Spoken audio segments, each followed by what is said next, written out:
Mr. Speaker, I beg to move the second reading of the Labor Amendment Bill 2020. The bill has been duly moved. Does the honourable mover wish to speak thereto? Thank you, Mr. Speaker. Mr. Speaker, this very brief bill seeks to amend the labor law, the 2011 revision, to provide for service of documents, information, particulars, and other records to be submitted to the Department of Labor and Pensions by electronic means. This provision will further enhance the department's continuity of operation plans in response to the COVID-19 virus, given the current circumstances of closure of all non-essential services and the need for social distancing. Mr. Speaker, given the threats of natural disasters and outbreak of infectious diseases such as COVID-19, it has become evident that Cabinet must maintain the legal capacity to direct government agencies to extend or exempt certain provisions of respective legislation as deemed necessary. The effects of the COVID-19 disease on the world economy has disrupted some industries directly and many indirectly. The Labor Amendment Bill introduces a provision that gives the Cabinet the flexibility to grant an extension of the period for compliance with or an exemption from any provision of this law or regulations made under the law if at any time there has been an earthquake or there is an immediate threat of a hurricane, flood, fire, outbreak of pestilence, outbreak of infectious disease, or other calamity, whether similar to the aforementioned or not. The additional powers provided to the Cabinet will strengthen the government's capacity to mitigate the economic impacts of major disasters. The proposed amendments and the associated draft regulations seek to reduce the number of employees who face hard terminations by giving employers the ability to extend the temporary terminations or layoffs by allowing employers an additional 30 days to restore operations and to recall staff before being forced to terminate them. This extension will apply to employers who temporarily terminate the employment of any employee entitled to severance pay.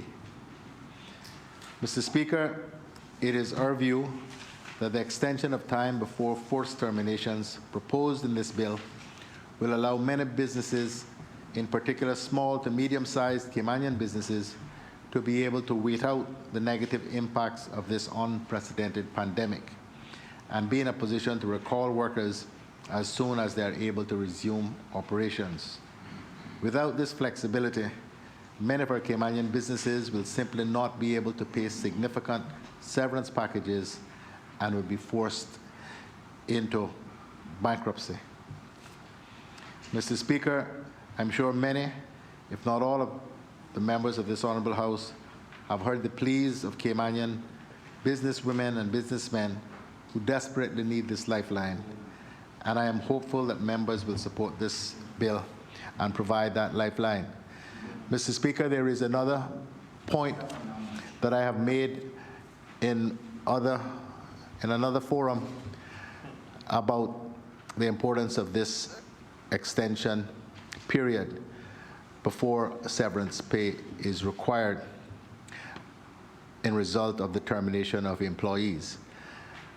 And it relates, Mr. Speaker, to the health insurance cover. In most cases, once an employee in the private sector is terminated, their health insurance cover generally falls away unless some special arrangements are made for it to be temporarily extended. And so, Mr. Speaker, by allowing employers to be able to keep people on for another 30 days beyond the current statutory period of 30 days will allow, I hope in most cases, another 30 days health insurance cover to those employees. Mr. Speaker, we may well have to look at it again down the line, as this crisis continues to evolve. We remain very hopeful that the results of the ramped up testing program, the mass testing that is now underway, the results will be good and will enable us to start planning, well, not planning, to start to slowly reopen the economy and hopefully give many of the businesses which have not been designated as essential an opportunity to resume operations and to keep on staff, particularly Caymanian staff. And so, Mr. Speaker, the measures that we are proposing today and many of those that we've already put into place without the need for legislation are all aimed at trying to keep as much businesses alive, as many people employed as possible as we seek to navigate these dangerous waters of the COVID-19 epidemic. Does any other member wish to speak? The elected member for Newlands.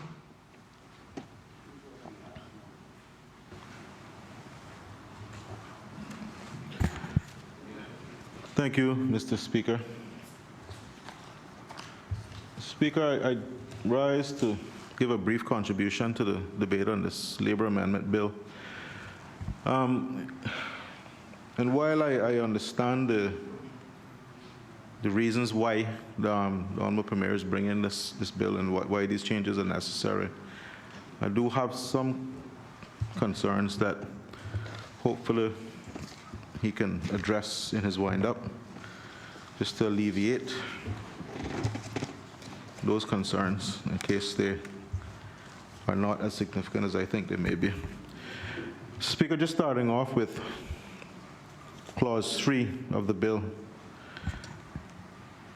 which talks about the service and sending of documents electronically. I wholeheartedly agree with that concept, especially now that we want to embrace social distancing and minimize physical contact. However, 4A talks about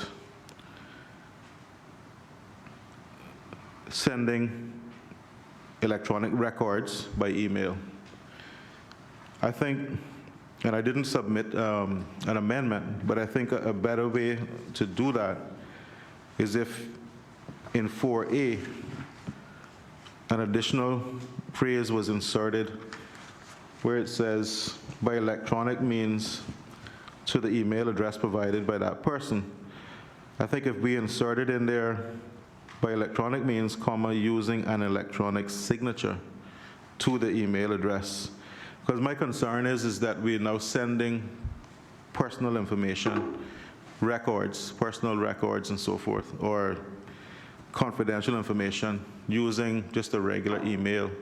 And where that may be commonplace nowadays, I think the need for added security and verification of the sender, especially if we're going to be using this method going forward, it would make sense. And in keeping with that, then in Section 6, by adding a section that says electronic signature has the meaning assigned to it by Section 2 of the Electronic Transaction Law.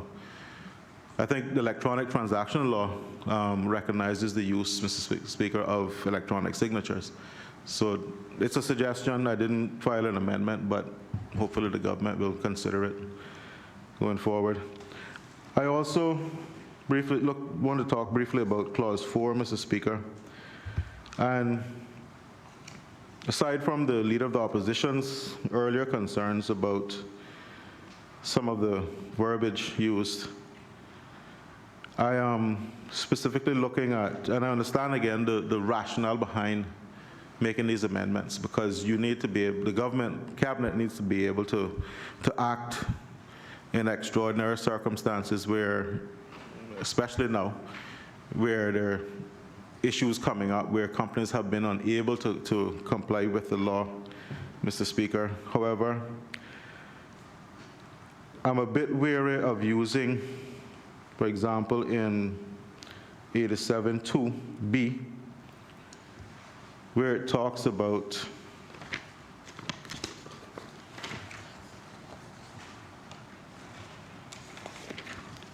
the order by cabinet applying in respect of particular persons or particular cases, particular classes.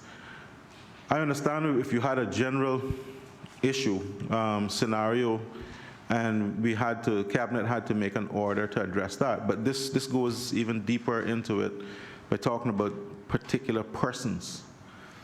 And I'm a little bit concerned about cabinet's ability to deal with individual situations that might arise. But, you know, in my view, cabinet's role is more policy and at a higher level. And this is getting more into administrative control. So while under emergency circumstances that could be justified, I still think because we're also changing, or we're adding 3, Mr. Speaker, where that says an order under subsection 1 may be given retrospective effect. And we all know under normal circumstances that retrospective legislation is not encouraged because of the legal issues and clashes with the rule of law that may occur, where you have a situation where something is not permissible by law, and then cabinet has the ability to, looking backwards, change the law to say that it was not illegal at the time. Retrospectively doing that is a little dangerous in my mind, but given the circumstances outlined by the Honorable Premier, I understand, Mr. Speaker, why we need to have that ability. But I'll give an example. For example, if a company knowingly broke the law, and then employees who have a right to have that violation, if it affected them, addressed through the judicial system. If they were somehow wronged, and maybe they would have had a right to be compensated by the employer because the employer knowingly broke the law. And then cabinet retrospectively issues an order that is specific to that employer and changes the scenario where it's no longer illegal looking backwards. That then gives that company some protection and exemption from complying with the law when they knowingly broke it in the first place. So then the crime or the wrongdoing or the breach of the law goes away, Mr. Speaker. Now, that also means that the employee's rights go away. So cabinet then, in a sense, has been able to tinker with the administration of justice. That is how I see it. Maybe the Honorable Attorney General, Mr. Speaker, will address that. So I question why this is needed, and I also had a look at, Mr. Speaker, at the Bill of Rights, and Section 19 is the section where I'm concerned that we may be treading on people's rights with some respect. But again, I raised it because I don't want us to do something here today with good intentions. And I'm not casting any aspersions on this administration, but we're putting that there and it can be used later on. And we don't know who's going to use it in the future. But if that could be explained, then some of my concern and anxiety would go away, Mr. Speaker. But for the time being, I do have those, I did want to raise those concerns. Other than that, I understand the impetus behind this and the rationale for doing it, but I just want to make sure we're doing it in a way that it's not going to have future consequences. that we need to worry about. So with those few words, Mr. Speaker, I just wanted to raise those points. Does any other member wish to speak? Does any other member wish to speak? The Honorable Leader of the Opposition. Thank you, Mr. Speaker.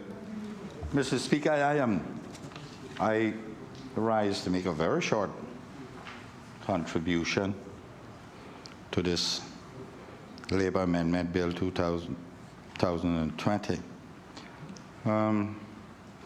Mr. Speaker,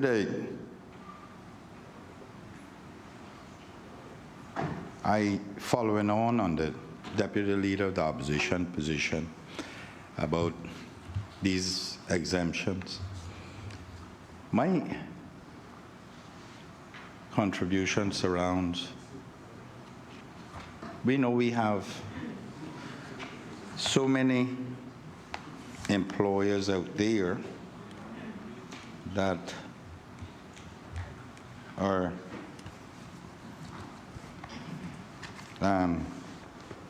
in contravention of the labor law, and cases are pending or complaints lodged and the like. And while I know that this doesn't exclude them from it, from their liabilities or alleged liabilities, I just hope that it doesn't get conflated with those cases and they think that they're going to get off the hook. It is important that these go through and ensure that because the country hasn't stopped as a result of COVID-19. And those who hitherto would encroach on the law against employees need not think that they are going to be excused because of COVID-19. That would be a travesty. And I think, Mr. Speaker, I just wanted to register my position there that this is not something that anyone should think that they are going to, because Cabinet will be making provisions to assist with certificates relating to extension and exemptions for their compliance of different things within the law. So, Mr. Speaker, with those few words, I thank you. Does any other member wish to speak? The Honorable Member from Prospect. Thank you, Mr. Speaker. I too wish to make a brief contribution on the Labor Amendment Bill 2020, and I intend to be very brief. Probably briefer, if that's a word. Mr. Speaker, the bottom line is this. In the face of unique economic circumstances, we have no choice but to rethink the way we work. And frankly, Mr. Speaker, the proposed amendments that are before the House now in the Labor Law, to the Labor Law 2011 revision, simply is an assertion of our adaptability, our ability to rise to the occasion that is certainly unplanned and unprecedented, never before seen in the Cayman Islands, but certainly we cannot come to a grinding halt simply because we never planned for this event. These amendments, Mr. Speaker, allow the Department of Labor and Pensions simply the ability to provide their critical services through electronic means. There's no change in the way they do business, the processes and applications that businesses and their employers, et cetera, require haven't changed per se. We haven't changed and revamped the labor law. We're simply allowing the entities which have responsibility to perform those duties under the law to do so via electronic means. And it's a tactic that in this short time of sheltering at home and maintaining social distancing practices has become critical to allowing essential businesses to continue and thereby preventing economic collapse.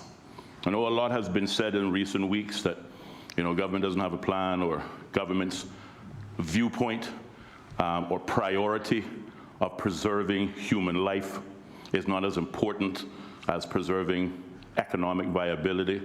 But I can say to those naysayers that, first of all, the government disagrees with you in that context, but certainly this government has approached this crisis both with an eye on preserving human life as a main priority, but also without taking that eye off of the economic consequences of these decisions. You've heard it said time and time again, the government has been somewhat forced to make some extremely difficult decisions, which certainly if it had a choice, many of these things we would never wish on our worst enemy, let alone on ourselves to decide on.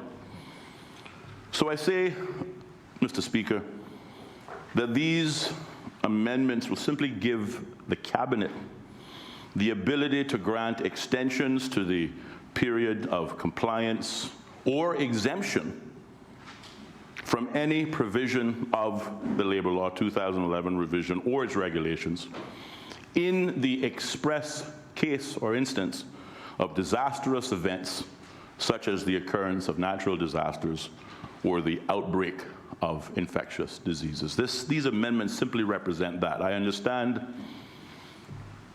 the concerns, and I think they're legitimate concerns. I think in appropriate circumstances, one would say, yes, thank you for those recommendations, but again, this is about adaptability. This is about maintaining our ability to effect some degree of economic control, in particular to our labor market, and it is an extraordinary circumstance.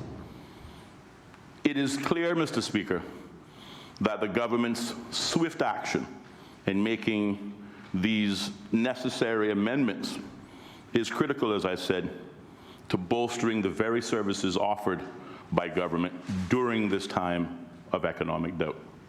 And again, I hear the concerns of proper application of authority by the Cabinet raised by the Honourable Leader of the Honourable Deputy Leader of the Opposition.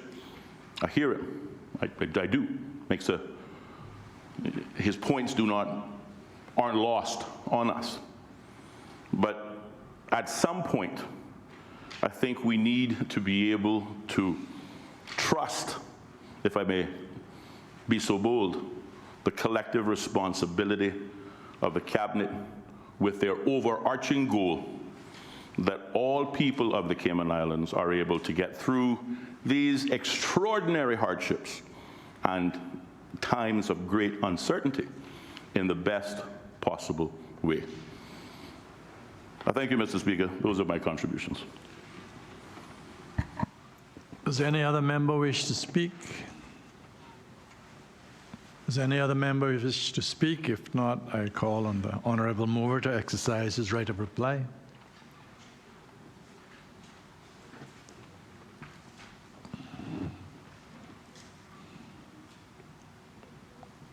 Thank you, Mr. Speaker. Mr. Speaker, I wish to thank all members for their contributions.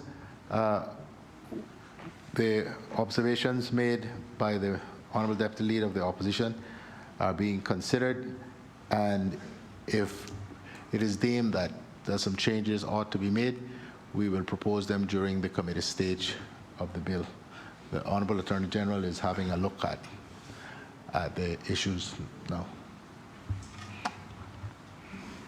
Thank you. The question is that a bill shortly entitled the Labor Amendment Bill 2020 be given a second reading. All those in favor, please say aye. Aye. Aye. Those against, Aye. those against, no. The ayes have it. The Labor Amendment Bill 2020 has been given a second reading. Madam Clerk. National Pensions Amendment Bill 2020. Call on the Honorable Premier.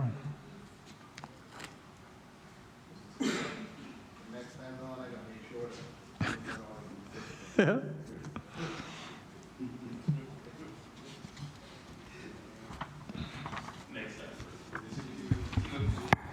Thank you, Mr. Speaker. Mr. Speaker, I don't know how I wind up with all of the troublesome areas, especially since I was the one who, at least ostensibly, had the opportunity to decide who got what. I thought these would be the easy ones.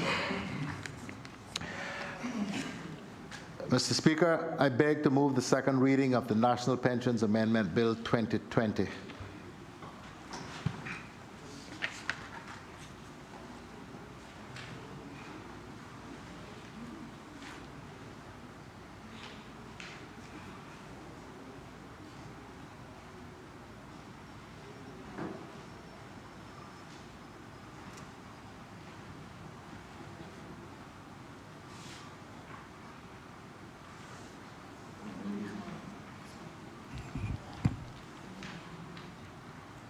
Does the mover like to speak on the bill?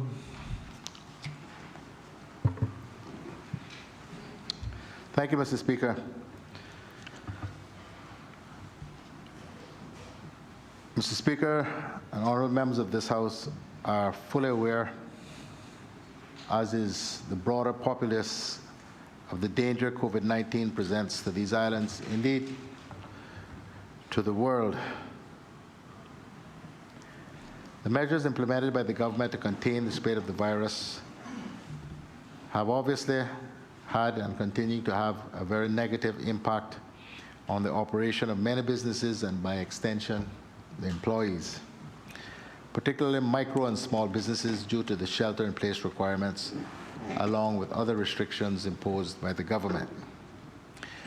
Nonetheless, Mr. Speaker, these strategies are necessary if the government's desire and strategy to contain the spread of this deadly virus is to be realized. Mr. Speaker, my government's primary focus thus far has been on national public health strategies, and we now take some comfort that these strategies are bringing, I won't say positive results. We want them to bring negative results. Are showing, Mr. Speaker, that they are working, and we are in the control and contain stage of the strategy with respect to managing the virus and the epidemic. The government has always been cognizant that our public health strategies would negatively impact our economic strategies.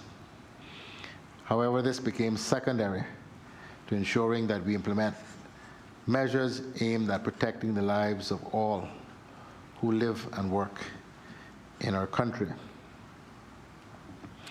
The effects of the deadly COVID-19 virus do not only impact these islands.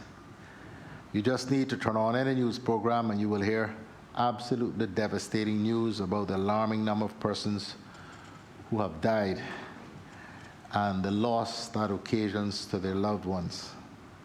The increasing costs and burden on the healthcare systems around the world, and the growing number of unemployed amongst many nations. As a matter of fact, Mr. Speaker, the International Labour Organization reports expect the virus to wipe out approximately 6.7% of working hours globally in the second quarter of 2020, with huge losses across different income groups, but especially in the upper middle income families. Therefore, Mr. Speaker, we must have a comprehensive approach to address the myriad of issues we will experience over the next several months and indeed years to come. As a result of these unprecedented times that threaten our lives and livelihood, Mr. Speaker, the government has to ensure that we have integrated policy measures to contain the spread of the deadly virus as well as to mitigate the medium to long-term economic impact on businesses and the workforce. In addition to the shelter-in-place strategy inclusive of hard curfews, the government has been able to provide financial support to persons in need, both Caymanians and non-Caymanians. We've also provided additional funds to our seamen and veterans as we are aware of the further financial burdens many are facing. Furthermore, Mr. Speaker, the ministry responsible for commerce has implemented a number of measures aimed at helping small and micro businesses to help manage during the current crisis. In addition, Mr. Speaker, the government has taken action to provide financial assistance to certain categories of persons who were employed in the hospitality industry, particularly tour operators and taxi operators. Mr. Speaker, as we chart a course through these extraordinary times, the government has had to consider other innovative approaches to further alleviate the difficulties employers and employees are experiencing. Hence, the bills before us now, the National Pensions Amendment Bill 2020. This bill, Mr. Speaker, provides for a 6-month pension holiday period commencing retroactively on 1st April 2020, during which time employers and employees will not be required to contribute to a pension plan. And B, the ability for eligible persons to withdraw a single lump sum withdrawal in the following circumstances. A, 100% of the commuted value or member's balance where the account value does not exceed $10,000. And B, up to 25% of the remaining commuted value or member's balance which exceeds $10,000. Mr. Speaker, the government recognizes that these measures would provide immediate and much-needed relief to both businesses and workers alike. You may recall, Mr. Speaker, that in 2010, a similar pension holiday was implemented to ease the effects of the 2008 worldwide economic recession. However, Mr. Speaker, we have not taken these strategies, the employment of these strategies lightly, as we are very mindful that these policies will have long-term financial implications, not only for pension administrators, but also for the government, and more importantly, for each member who may find themselves having to withdraw from their pension plan during these times. You can't, Mr. Speaker, spend the money and still have it. However, Mr. Speaker, as stated before, this pandemic will have long-term effects on everyone, and we believe that it is necessary to take this extraordinary step of amending the existing legislation to allow such a provision for persons to meet their immediate needs. During the 6-month pension holiday period, employers, employees, and self-employed persons will not be required to make mandatory contributions as required by the National Pensions Law 2012 revision, with retroactive effect from the 1st of April 2020. The suspension will automatically apply to all employers. Therefore, there is no application process to take place. I repeat that, Mr. Speaker. The suspension will automatically apply to all employers and indeed employees. Therefore, there is no application process to take place. We recognize, Mr. Speaker, that some employers and employees may wish to continue to contribute to their plans during this suspension period. Indeed, if that is their choice, they may do so, and these contributions will be considered and treated as voluntary. Additionally, Mr. Speaker, the bill provides that where employers with pension contribution delinquencies at the start of the holiday period will remain liable for the delinquent amount and accruing interest. I should read that again, Mr. Speaker. Additionally, Mr. Speaker, the bill provides that employers with pension contribution delinquencies at the start of the holiday period will remain liable for the delinquent amount and accruing interest. While the debt will be deferred for the holiday period, employers will be required to resume payments once their holiday period has expired. So, said another way, Mr. Speaker, there is no forgiveness of the debt that is owed to the employees whose pension accounts have not been kept current by employers. No payment will be required during the payment holiday period, but the debt will remain owed. Furthermore, Mr. Speaker, where withdrawals have been made for the purpose of a deposit on a home or for paying off a mortgage, the requirement that the person must pay an additional 1% of their mandatory contributions will be deferred for the pension holiday period.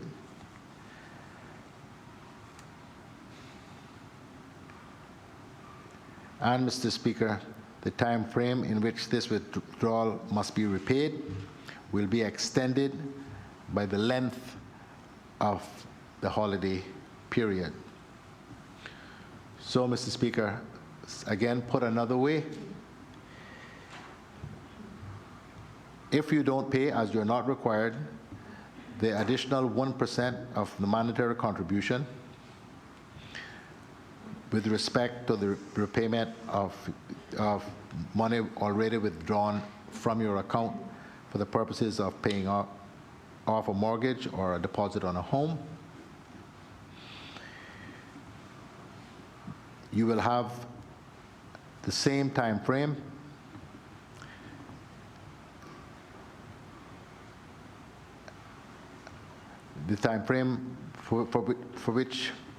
during which you must repay this will be extended by the length of the holiday period.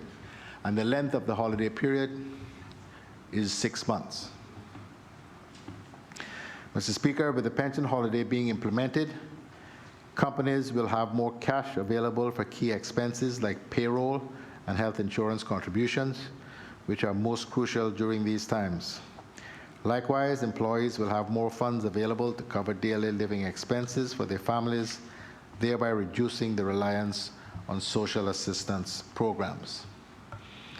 Because employers will have an additional 5% of what their payroll is, and employees will have that additional 5% not being deducted from their salaries.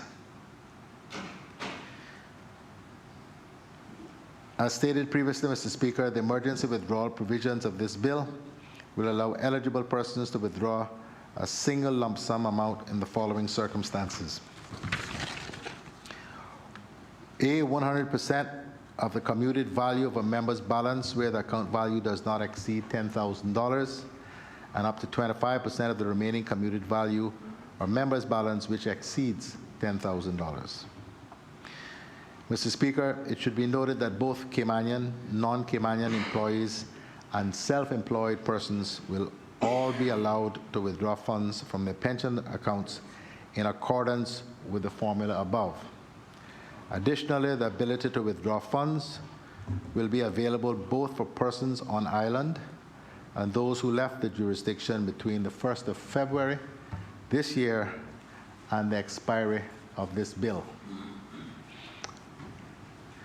However, Mr. Speaker, there are restrictions provided for in the bill. Persons who have claimed normal or early retirement or those who are public servants will not be eligible to make an application under this provision. This is especially critical as public servants continue to receive their full salaries and have recently received a 5% COLA adjustment to their annual salaries. No public servants are being laid off, and all are guaranteed their jobs subject to the usual provisions. I have stated on a number of occasions that we are moving in uncharted waters, and as we learn more about this virus and its impact on our society, it is inevitable that further consideration may have to be taken in the future.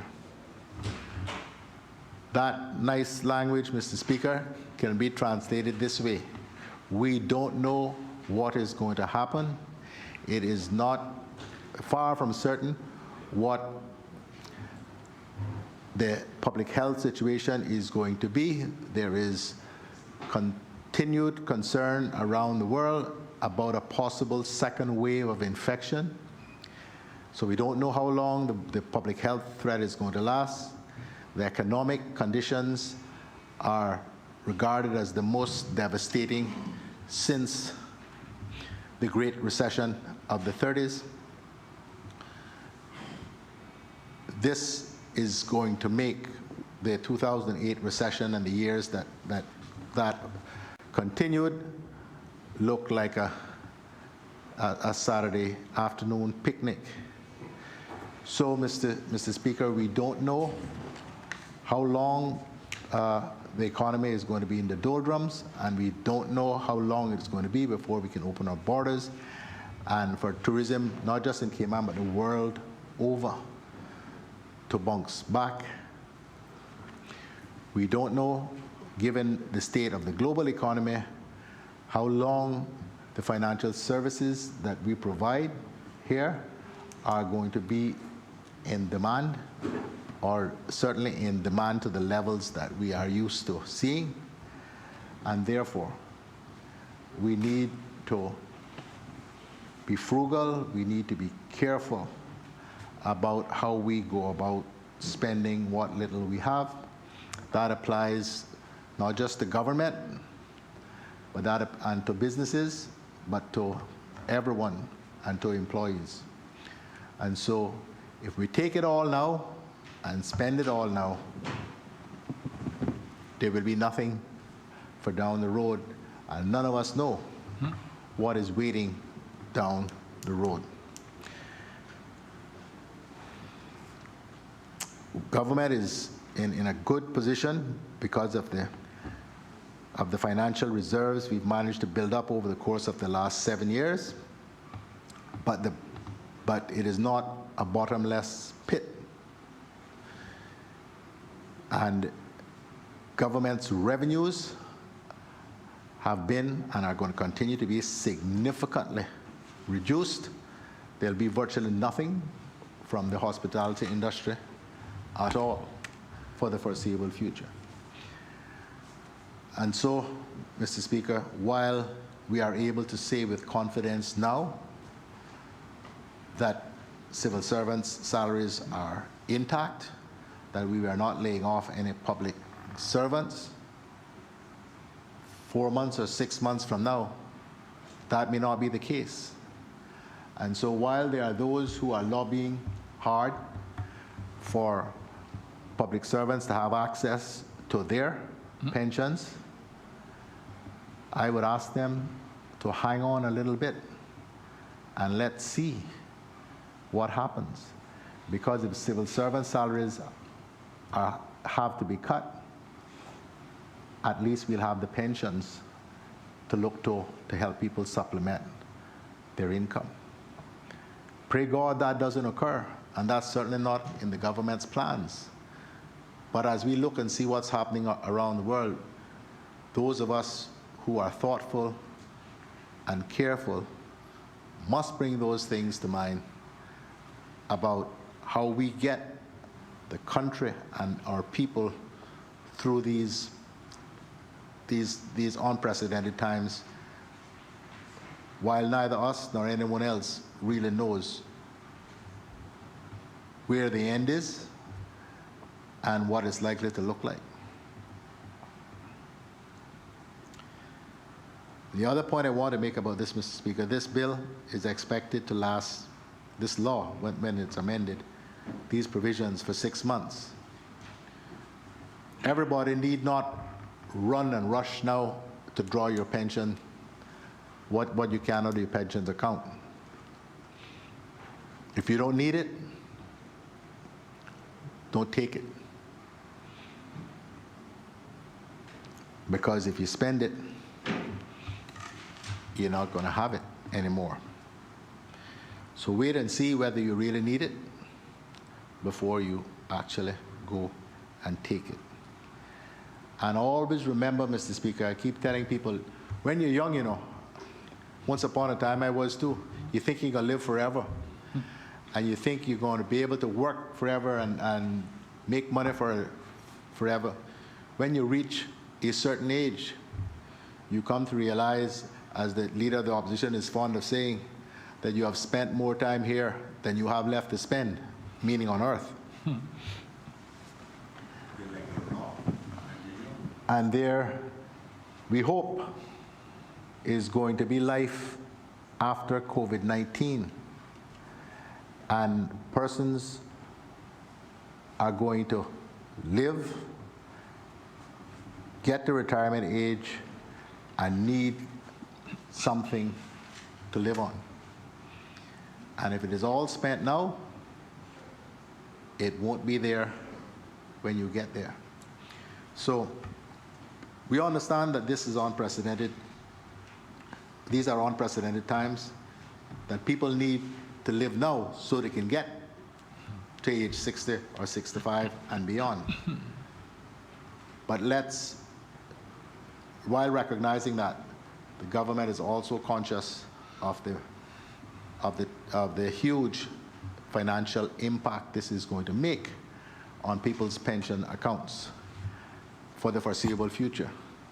And so let's not exercise the privilege that is being given, being completely blind to the fact that there will be, we hope, life beyond the COVID-19 pandemic.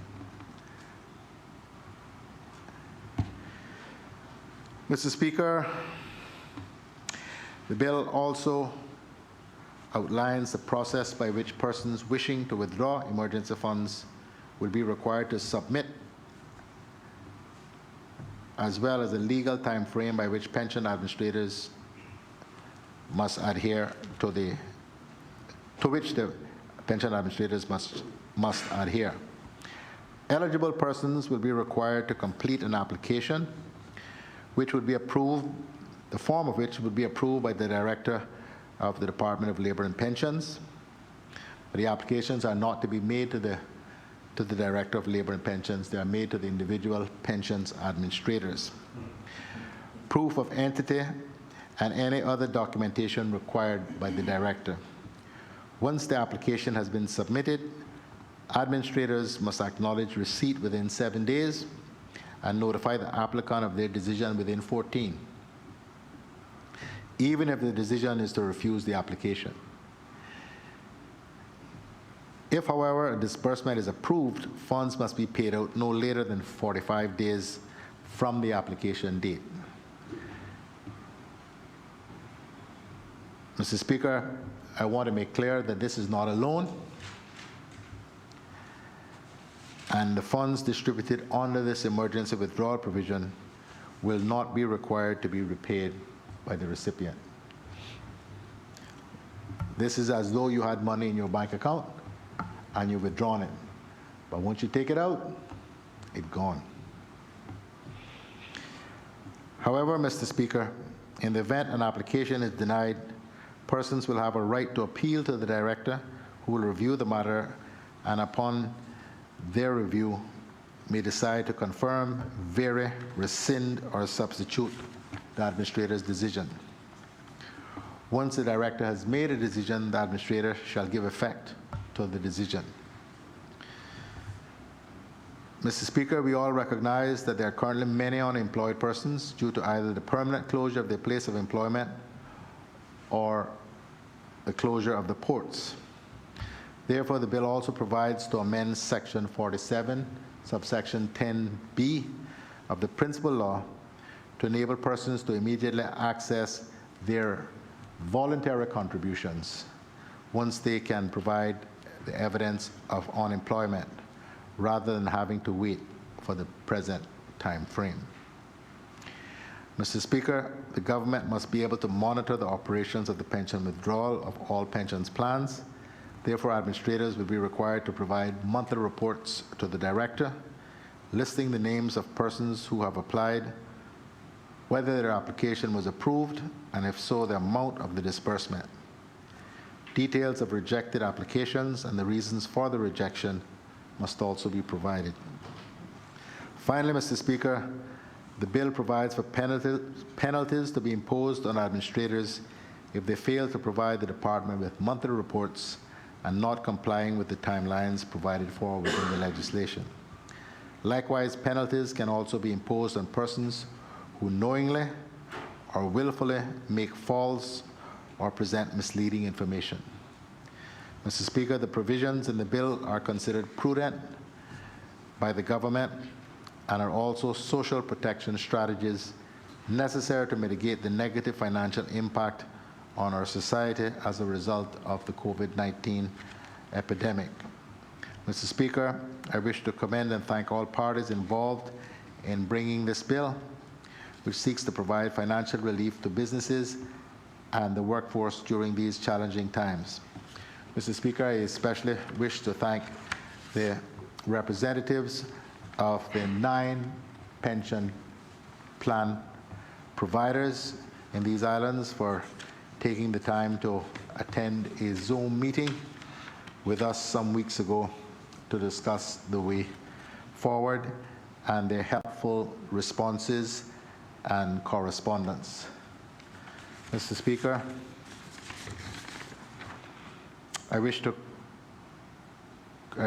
I therefore recommend the National Pension Amendment Bill 2020 for the favorable consideration of this Honorable House. Does any other member wish to speak? I call on the Leader of the Opposition. Thank you, Mr. Speaker. Mr. Speaker, I think I need to preface my contribution with what I term a personal position that I have taken throughout my life, and that is that I've never contributed to the withdrawal from pension plans. I have never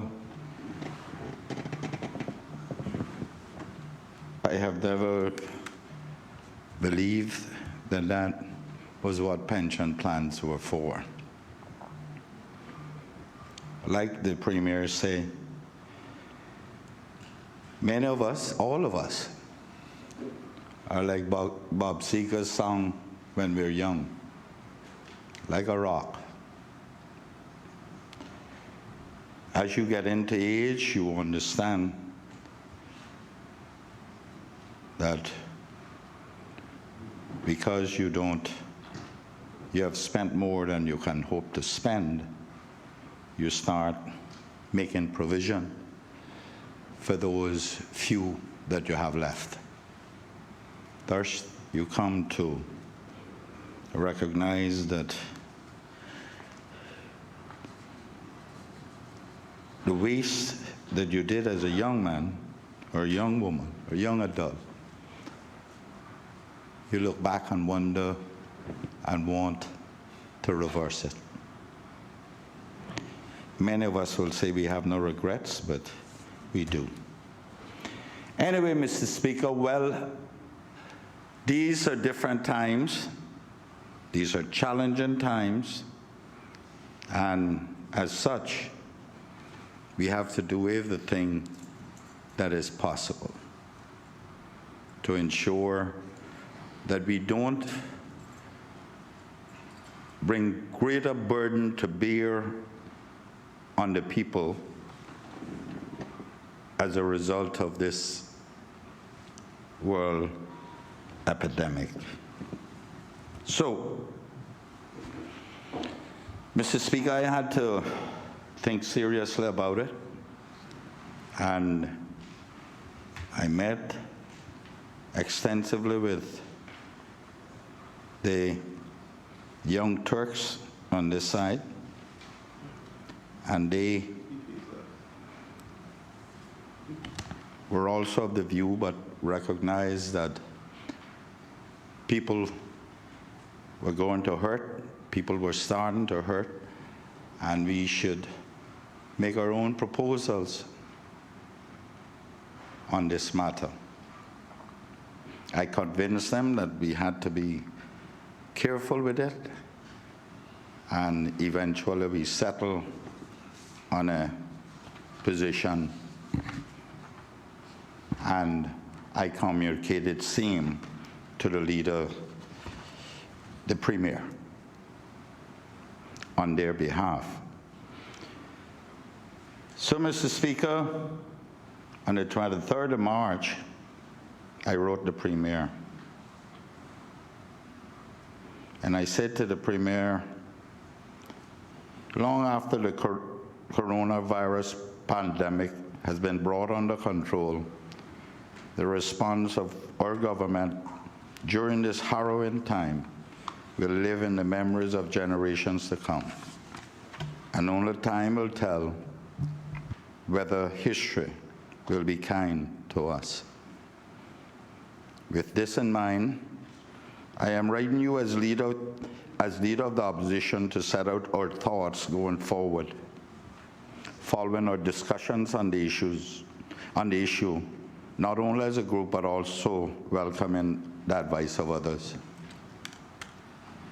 First, we would like to express our grateful hearts to you, your cabinet, and the many members of the public service who are on the front line dealing with the challenges posed by this global pandemic, something which many of us have never experienced in our lifetime. This pandemic has leveled and humbled the world and demonstrates more than ever that political differences must give way to a unified public policy spoken from one voice. We believe that the one leadership voice on this issue should belong to you to avoid any misinformation on an issue that affects all of us. Second, while we all agree on the importance of having one unifying voice on this issue,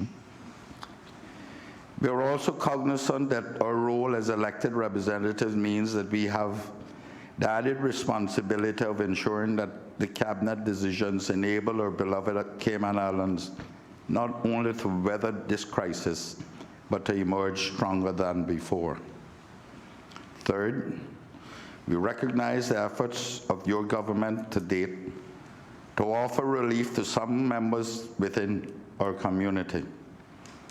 It is in this vein that my colleagues have asked that you and your cabinet consider implementing the contents raised in this letter during your deliberations.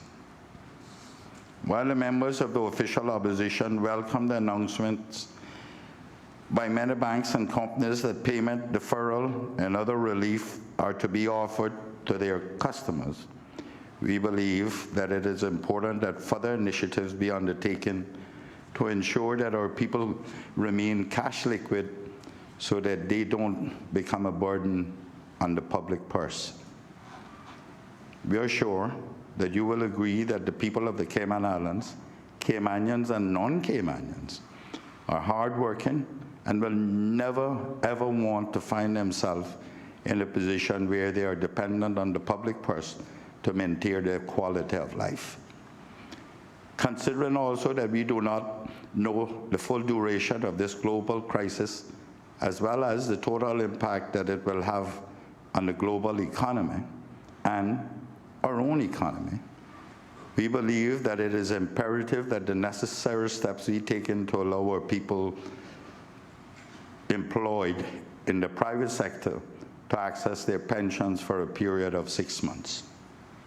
My colleagues and I believe that people should be given an opportunity to withdraw up to $850 per month for the next 6 months. It is our belief that with a pension fund that by now should be in excess of $1 billion, that this amount would represent less than 5% of the total pension fund if up to 10,000 employees were to avail themselves of this initiative. Also, as the markets are currently in free fall and interest rates are close to zero, it makes no sense to be asking our people to continue to invest currently. That money will be of greater use here in the local economy and, more importantly, in their pockets. We are also asking Cabinet to take the necessary step to implement a pension holiday for a period of up to 6 months, during which both employees and employers may opt out of this obligation. This would allow thousands of employees to receive an additional 5% in their salary. Additionally, we have received representation from some business owners who would like to access their personal pensions to meet their payroll. We're asking that the Department of Commerce and Investment reach out to many of the small businesses to determine a plan and a process for how this could work. The representations that we have received vary from business to business, and as such, it was difficult to propose a set amount. However, we are grateful that some employers are willing to take from their personal pension the funds needed for tomorrow to help their staff today. We believe that their sacrifice is worthy of consideration, and the last thing we need is to have more people on the unemployment line. My colleagues and I also ask that you and your Cabinet take the necessary steps to increase the hardship allowance and relax the requirements to qualify for this allowance for the benefit of many of our public servants who may be impacted by this crisis. While many public servants may have job security during this time, and many of their partners may be impacted by this crisis, we do not believe that they should be using the limited resources of the Needs Assessment Unit. My colleagues and I would be willing to support an amount of at least $1.5 million for this initiative, to be managed through the portfolio of the civil service and or the Ministry of Finance. We believe that this initiative is also necessary, as there are some public servants who would be unable to access their pensions during this time. We are also asking that your Cabinet provide an update as to the relief that is being offered by companies in the insurance industry to their customers. While we recognize that there may be efforts underway by your administration in this regard, we believe that it's important that the insurance companies recognize that we are living through an unprecedented global crisis, and many businesses around the world are putting people before profits. We expect the same from them also. Unfortunately, through history, there have been those who try to profit during times of crisis. We are asking that the Economic and Statistics Office monitor the prices of goods and services within the Cayman Islands to ensure that there is no price gouging during this time. We are already hearing reports of some businesses are engaging in this practice. Just recently, we were made aware of an item that had usually retailed for approximately $4 now being sold for $6.40, an increase of 60% almost overnight. Alternatively, Cabinet may also want to activate the price gouging control emergency circumstances law 2015 revision and appoint the Price Gouging Control Commission with immediate effect. We also believe that reducing the spread of the virus is essential and recognize that many Caymanians and non-Caymanians are living in poor housing conditions. We have heard reports of many nationalities living 10 to 15 in one small place. Thus, as uncomfortable and controversial as this may be, we suggest that government look into the possibility of addressing this problem to prevent the potential spread of the virus.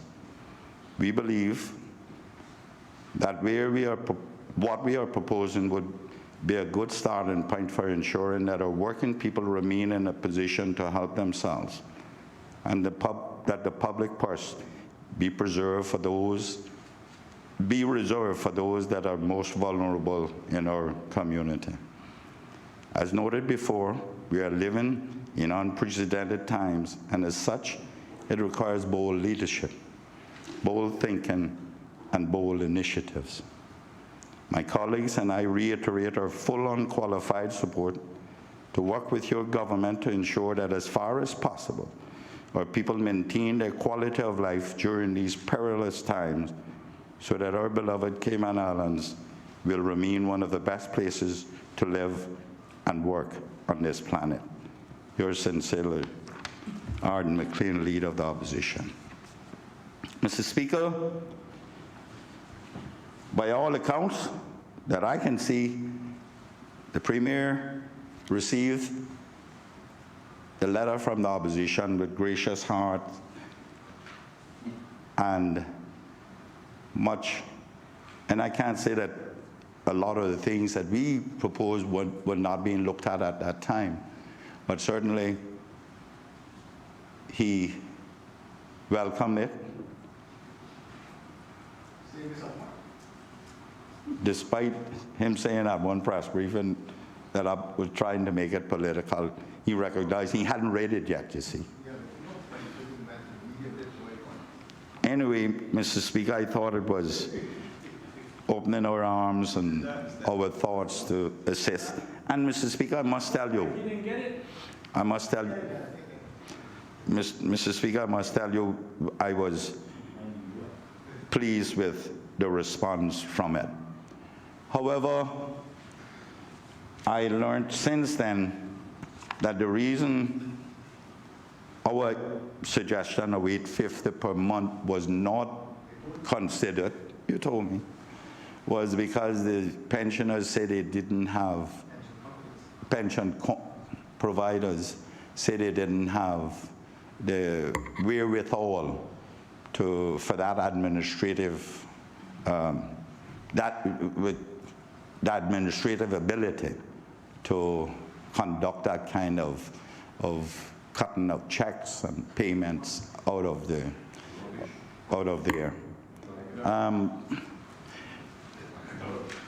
And Mr. Speaker, I think I need to tell the country where that $850 came from, because we thought that $850 was what the government is given, and if there are 2 Caymanians who are out of work, then the $850 would double, so it would be $1,700 per month.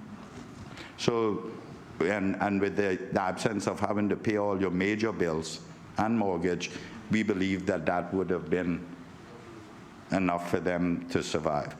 Now, Mr. Speaker,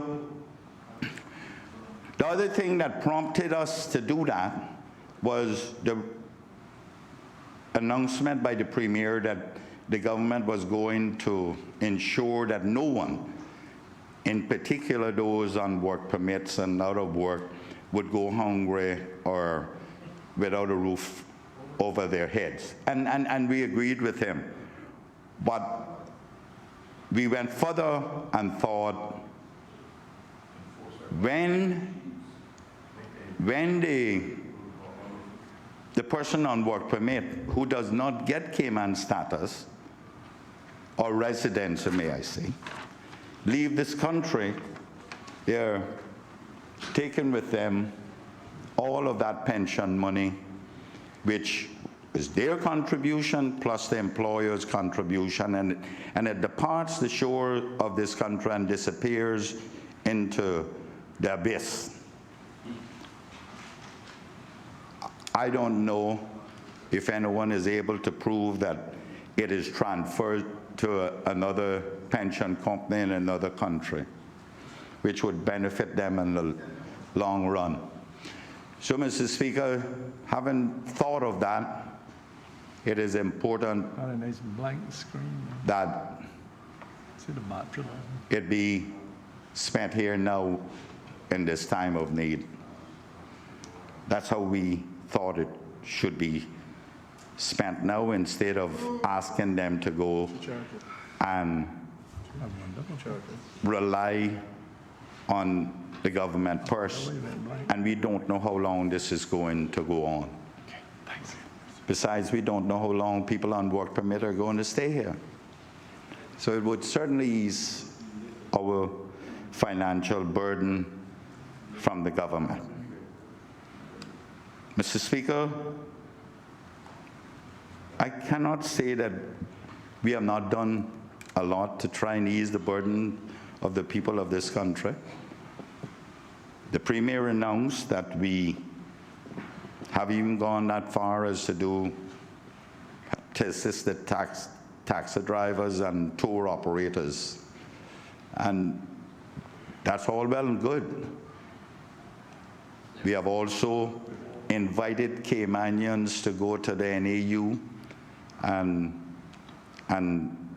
apply to get relief. Mr. Speaker, I know the 19 members within these hallowed halls have done much. Mr. Speaker, I don't even want to say how much supermarket cards I've given out, because eyes may blaze open for a little bit. But I can say it's in thousands and thousands and thousands of dollars. And it is done out of sympathy and empathy. Not that the people came and asked me, but those who need know that they can do that. I am just coming from Federal Express. I ordered 2,000 masks, one for every living person in the District of East End. That's what I do. I am good at sourcing things wherever they are in the world.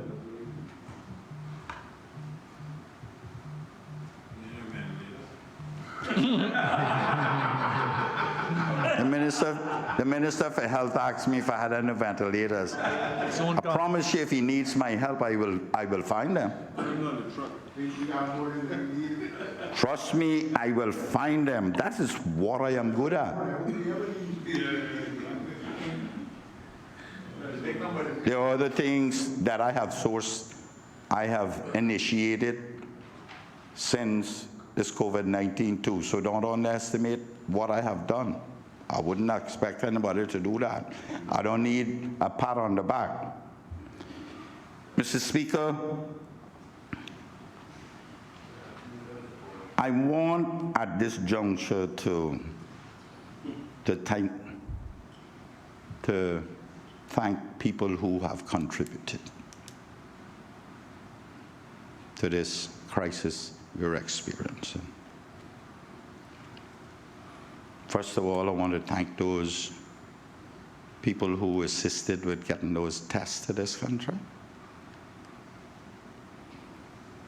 The ones who were foremost in it, Susan Oldie and her family, the Dart family, or company, I believe his name is Kenneth Dart, Mark and the rest that works for him. And there are others who are behind the scenes who are contributing too. I want to thank those people who are contributing to that. I think we're still going to name it National Recovery Fund. I think that was an initiative by Dart himself again. These are the times that people come together. And I want to, Mr. Speaker, and I know I will pay the price for this, but I want to talk briefly about Susan Oldie and her family. Most people are not as close to that family as I've been over the last 25 years, more than that. Most people will never know what that family contributed to this country. The difference is between this Oldie family and others who contribute, but generously they do too, is that the Oldie family has no business here. They don't take anything from here. It's done out of the goodness of their heart. I know how that lady feels. Someone called up on the radio the other day and said that she's a true Caymanian.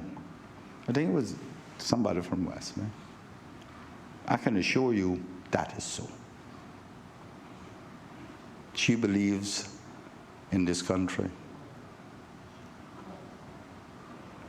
Her children does. To the point where her grandchildren, her son insisted her grandchildren born in this country at Georgetown Hospital. They refused to have those children anywhere but in the Cayman Islands. I want to thank Susan Oldie for her generous donation to this country once again. Most of us will remember after Hurricane Ivan, she spent tens of millions of dollars in East End and rebuilt the entire district. Time seems at times will erase memories. I don't think we should erase these memories. The amount of other things she has done throughout the Caribbean. She had a charity company called I Am Co.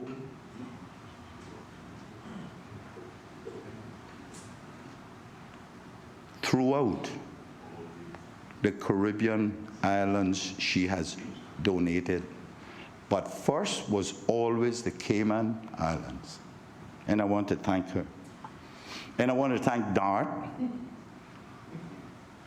for his contribution and what he continues to do. And the many others. The Premier told me about others, which I am not privileged to disclose. People that I don't even know. People that many people will never know. Those people are the same ones I asked for earlier to come together and let's do this together.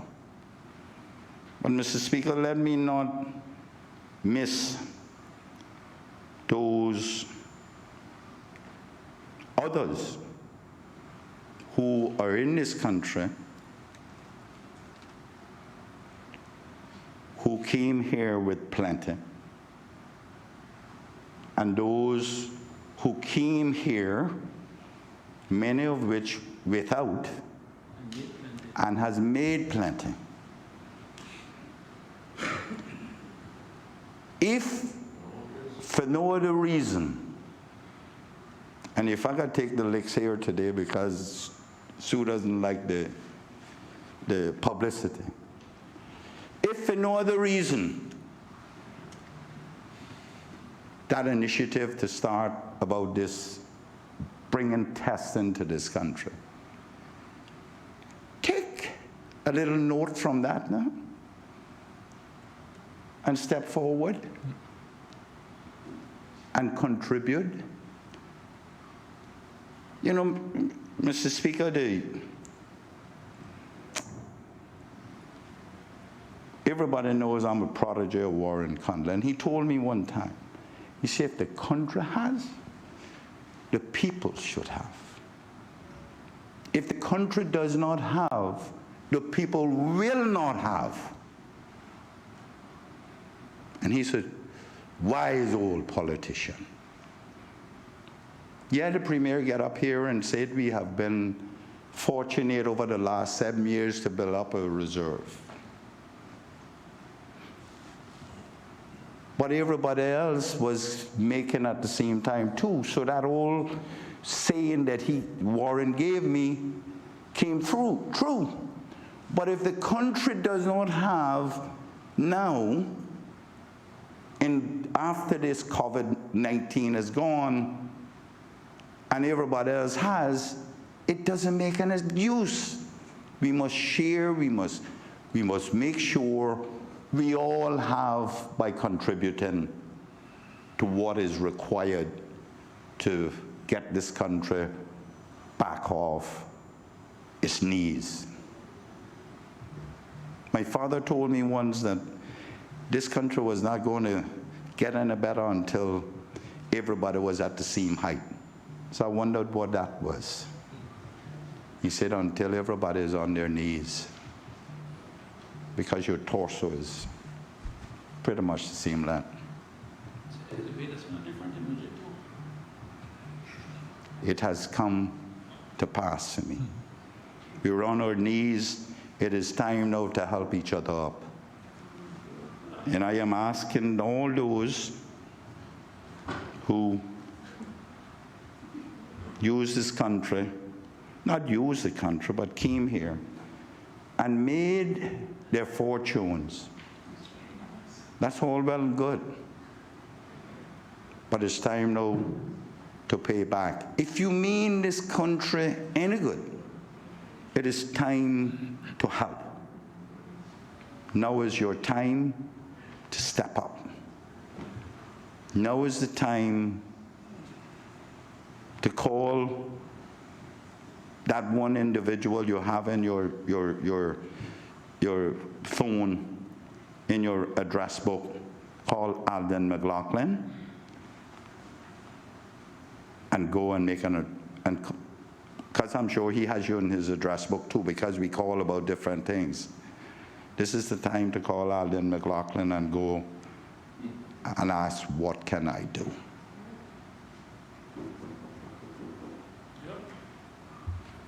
Because most of you don't even have him as premier in your thing, neither do I.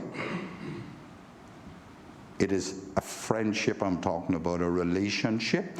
If you feel you can call him when you need something or things going wrong, now that is the time when we must let our fingers do the walking and call Alden McLaughlin and go and hand him a check. You want a picture? Let's get the picture. If you want a big cardboard check, that's fine. Show the empathy. Show that you belong to this country. Show that you have integrated. Show that this is where you want to be. Show that this is your country. This is who we are.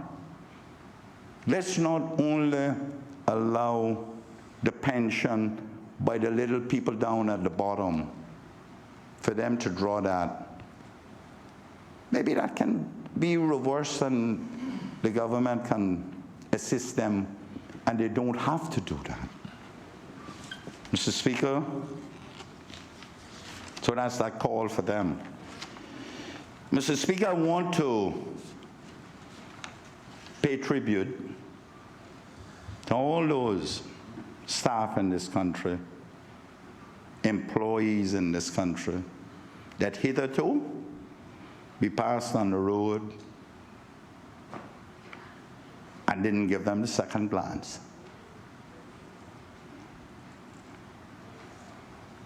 The shop clerks, the garbage collectors, the policemen, the firemen, the nurses,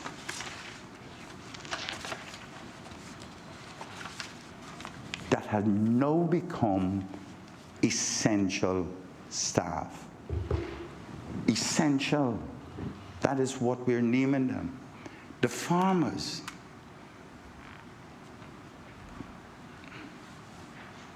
They're called essential. Essential to what? Essential to the preservation and continuation of our lives. That's who they are.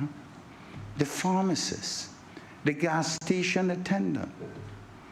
If we didn't have enough value for them before, I am now asking everyone to show them some respect. They are now considered essential staff.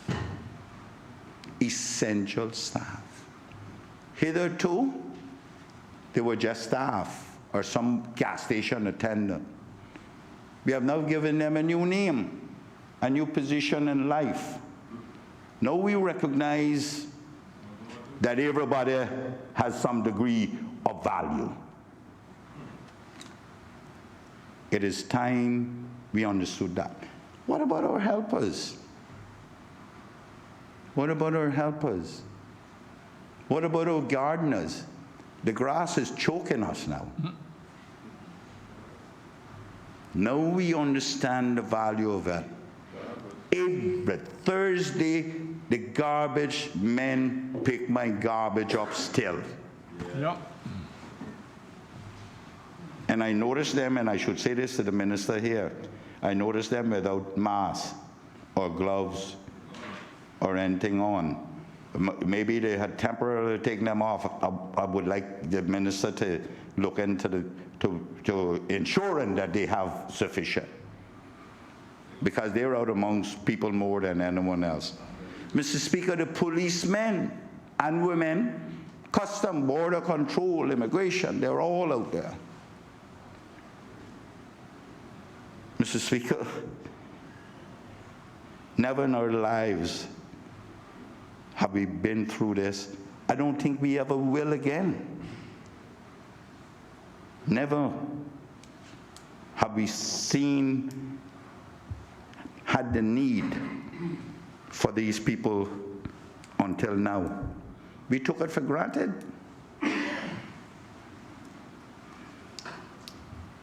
Mr. Speaker, but we have reached that point now. Mr. Speaker, everyone has played their part.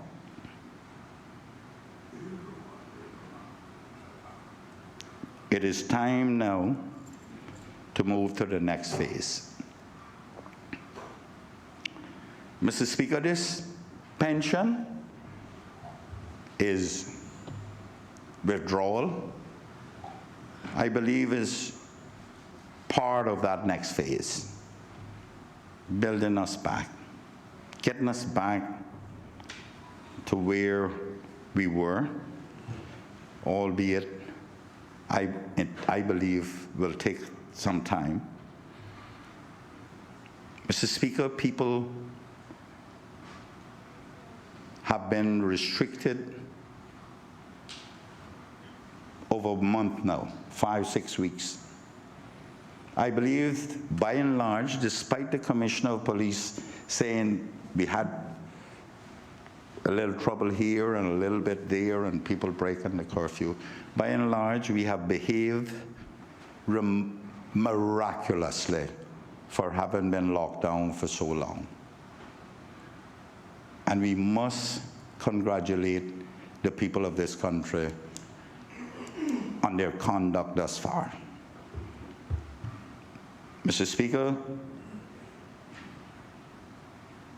greater men have broken under less. We have seen that many times in our lives.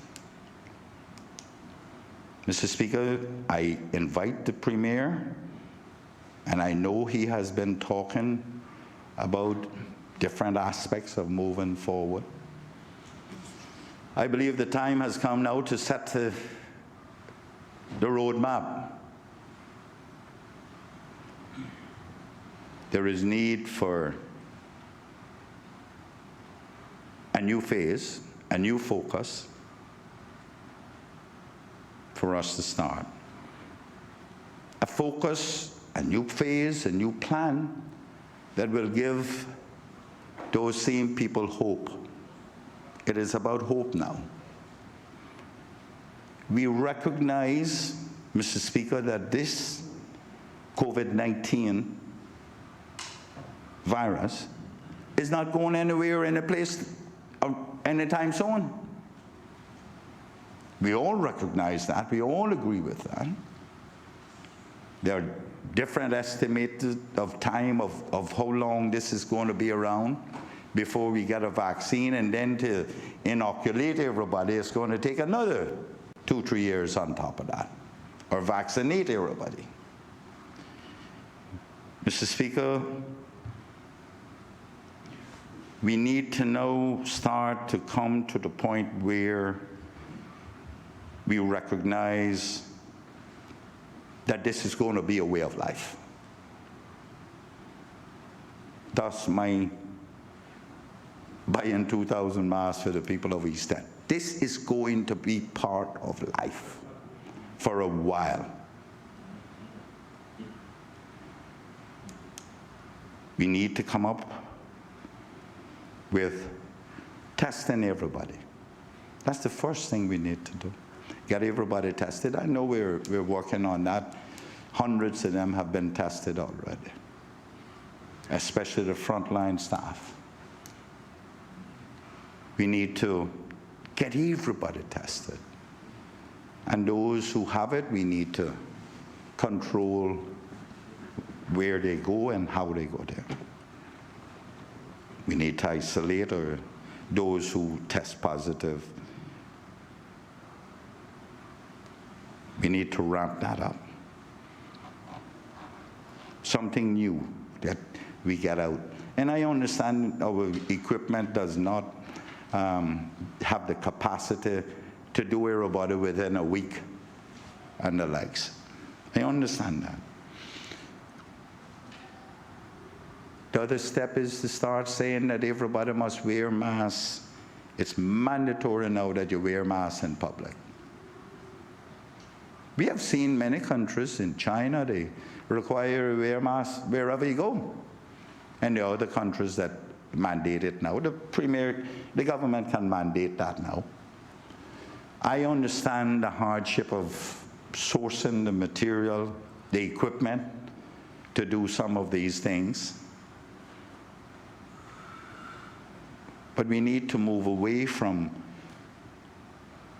our usual suppliers, because they are supplying other people as well, and those are, can you imagine you were a supplier that is supplying the US government that got 350 million people there? You'll never get it. We need to be innovative, creative, and get new suppliers. Look at where I got mine, you know, right next door. We didn't even know that was happening, but of course, because it's a friend of mine. That's the kind of stuff that needs to be done, Mr. Speaker. We need to maintain social distance. Distancing, we call it. We need to. That's easy. That can be managed. It can be monitored. That is going to be the way of life for quite some time now. So we need to get our people ready for it. Social distancing. I don't think you'll ever hug anybody again, or it'll be a long time. I see we're introduced footsies now, playing footsie with greeting. That may be where we go. But I do know this, that what we do know about this virus is that you should not be in close proximity with someone else. Embracing and the likes. Social distancing and wearing masks and having every person tested in this country. I hear the Premier say we know we're not going the way America has gone, because they have so many different nuances in their thing that is confusing them. There are only 60,000 people. That's all we are. We're a drop in the bucket compared with them other countries. We did what we had to do to prevent the spread, and we did a good job at doing that. And I congratulate the Premier for not acquiescing, not reneging to much of the licks that he took. But this is our way of life. We cannot sit down in the house for much longer. We cannot. Everybody's going to go stir crazy. Yeah, and we're allowed to go out on different times. My brother said to me that he's not ever going to commit an offense, go to jail. He couldn't survive it. He would die of dehydration from crying. I couldn't go to jail. I don't even want to go visit. With the kind of restrictions that even as a member of parliament, and I'm an essential person, I still feel caged. I don't want to look at striped stars. I promise you that. And I certainly don't want the Attorney General to be part of sending me up there.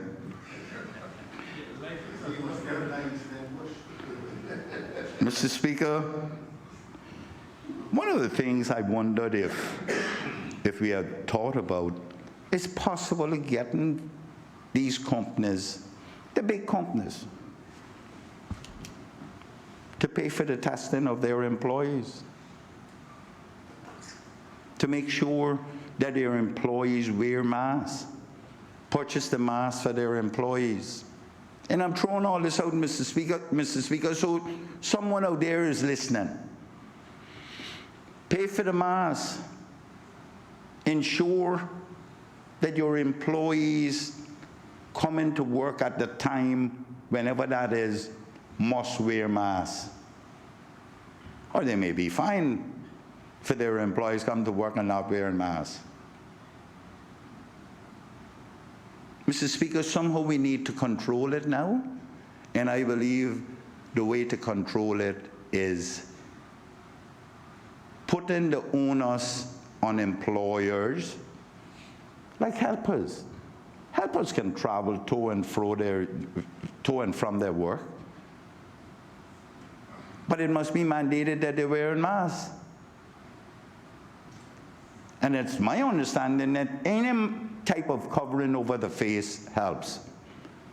I believe one doctor said to me there's some thing said 30 or something like that, where if you wear it, it'll cut 30% from you, it'll cut the other person 30%, and then you'll get to you. Mr. Speaker, we need to mandate it. And I know there are a few of us in here who are not wearing masks, but it needs to be mandated. We also need to test legislators so that people will understand that we are leading. We are leading. And this is not something that we need be ashamed of, that it's some kind of illness that we need to be ashamed of, Mr. Speaker. This is something that we had no control over.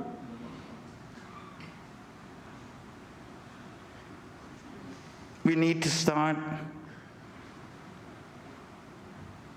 slowly opening up, and I know the Premier has mentioned that privately and otherwise. We need to start getting this community back on its feet. But the community must understand whatever plan that is put in place, it has to be assessed properly. We need to listen to the scientists, medical people, whomever they are. And we also need to understand that that plan is subject to change, depending on what happens after the plan is put in place.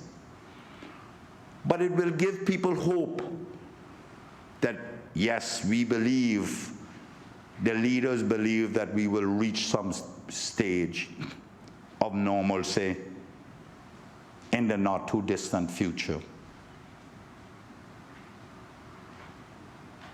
But then the people must be respectful of following the rules whilst opening up.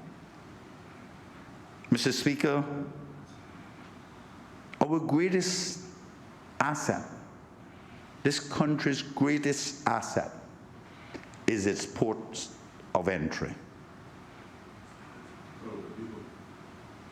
No, right now in this corona, the greatest asset we have to rebuild this economy is our ports, our ports of entry. Now, I know there are many reports of the quick tests that are coming out, 10, 15 minutes to. That's part of opening up our ports.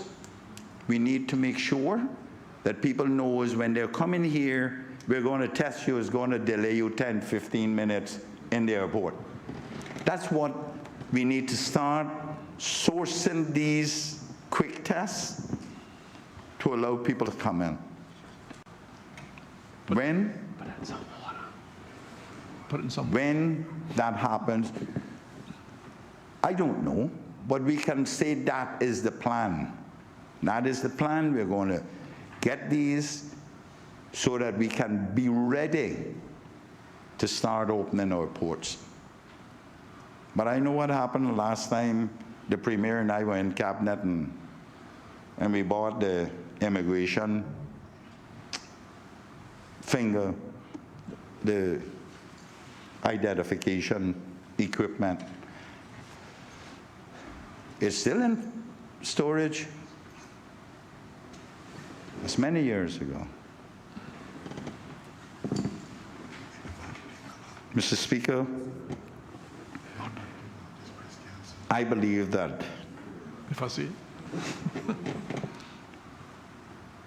we can open this, but we need to start doing it now and giving our people hope that whilst we recognize we are going to change our way of life,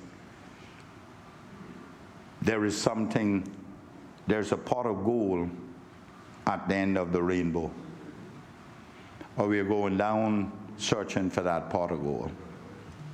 I believe it is absolutely necessary at this time.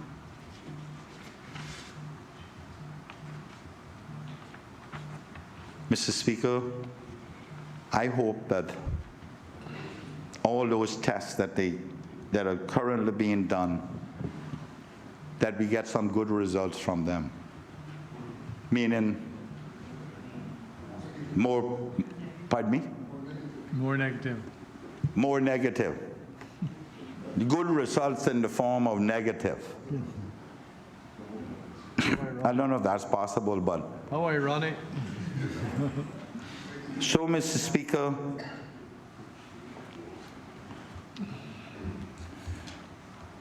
this of drawing down on our pension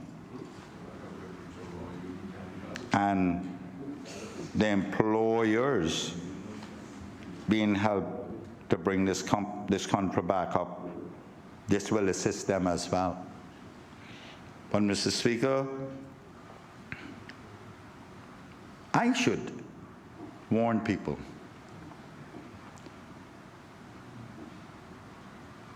I am doing this understanding that it is to help people during this period. If you do not need it, you need not touch it. You will be the better off. People who are working and you don't need it, leave it. Mr. Speaker,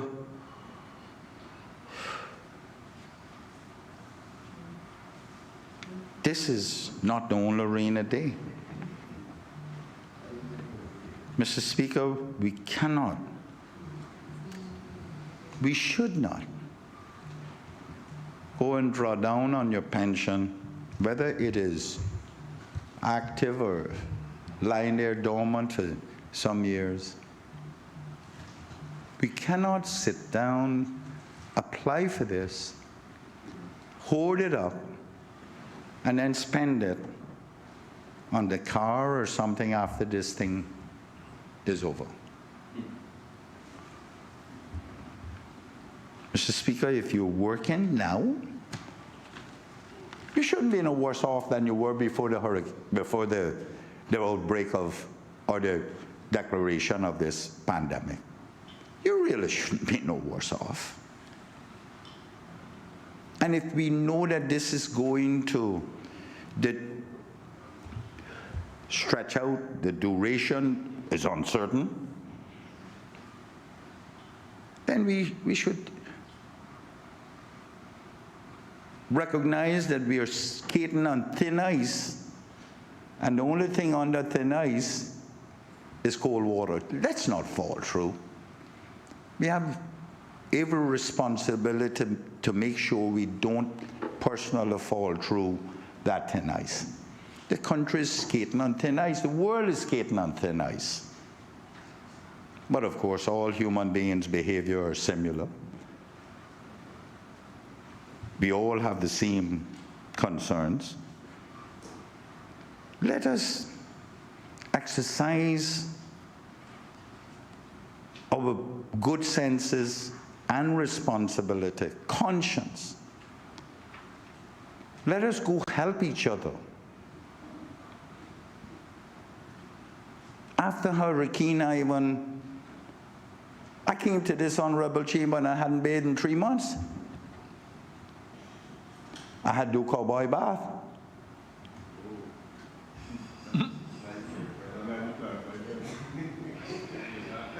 Most people don't even know what cowboy baths are.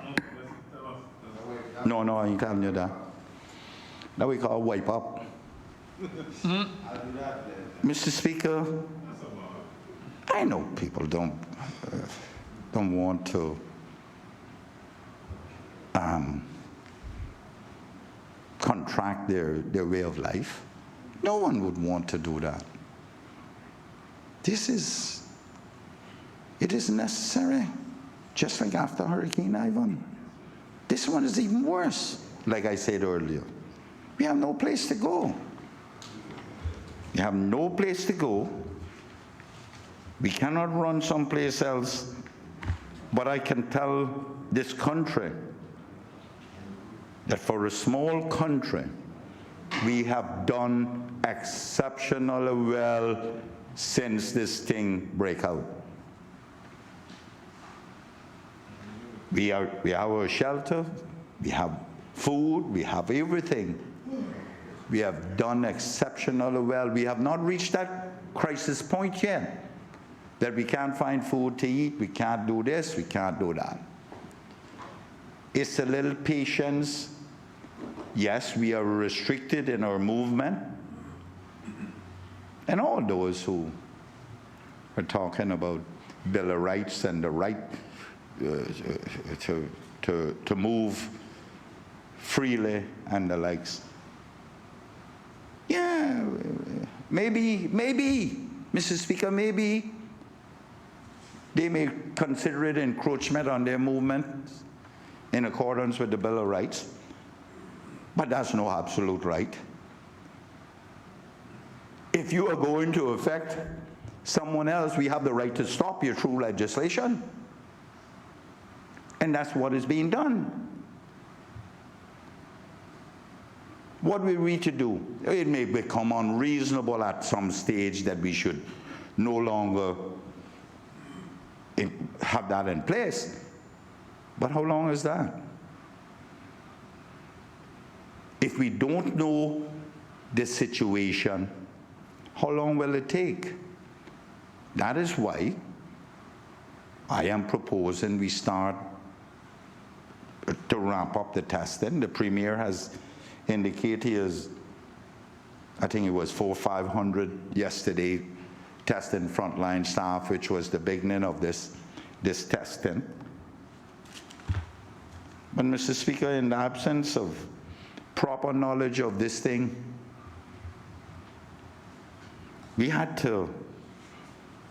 everybody had to do what was necessary, the whole world. And mistakes will happen. I am sure as the sun rises tomorrow morning, we made mistakes.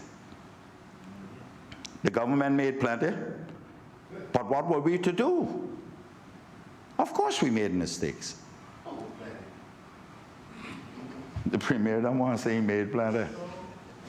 Plenty compared to what you had to make? Of course, but we corrected them. We corrected the mistakes.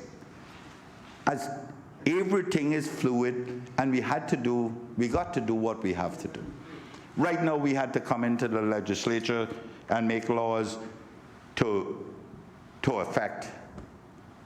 make amendments, really, to affect some of the things that are happening. We cannot be right all the time. We're not going to be right all the time. But we need some patience. We need exercising of patience. I don't know how long it's going to take. But I know one. If we plan a slow opening and people don't adhere to it, God forbid, that causes an entire country to get infected. And that is what will happen. I hope people recognize that. And there are those who are young and daredevils, and which we all experienced at some stage in our lives. But we didn't have to deal with Corona either during those days that we were young. People need to recognize that, especially if you visit or live with your aged parents and worship aged grandparents, and you're out carousing and doing what you have to do, challenging the system, and you going home because you're not sleeping on the street. The police will not allow you to sleep on the street. You're going home. God forbid you give it to one of your aged parent or grandparent, because you will live with that for the rest of your life, that you killed them. Sometimes you can't mince words on these things, you know. That's what is going to happen, Mr. Speaker. They're going to kill the parent or the grandparent. Honourable member, do you have much time left? We'll reach it, our interruption. Yeah, well, I'm just finishing off now. Mr. Speaker, I was just about to finish, and so someone else can jump up. So I thank you for bringing that to my attention.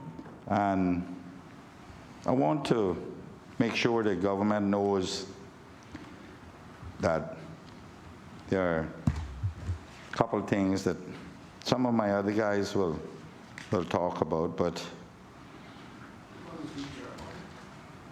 no, I ain't speaking for everybody, especially not you, Mr. Speaker. So I will close my debate there and allow the rest of my members to debate. Thank you.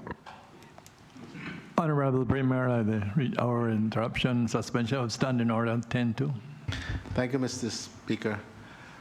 I move the suspension of Standing Order 10-2 in order that the business of the House may continue beyond the hour of interruption.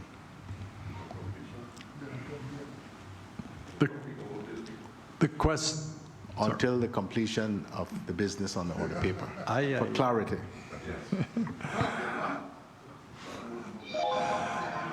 The question is that the House continue until the business is finished. Those in favor, please say aye. Aye. Those against, no. Ayes have it. Does any other member wish to speak there too?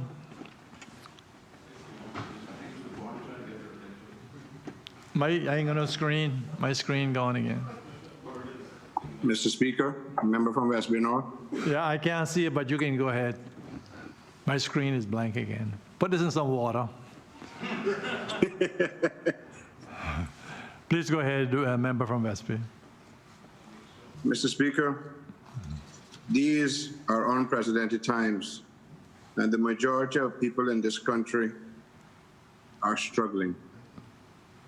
No one can say or guarantee Sergeant. when the way we are presently operating will end and that command will go back into what will be a new normal as the economy improves telling you. and people will be able to go back to the life they knew or something similar to it.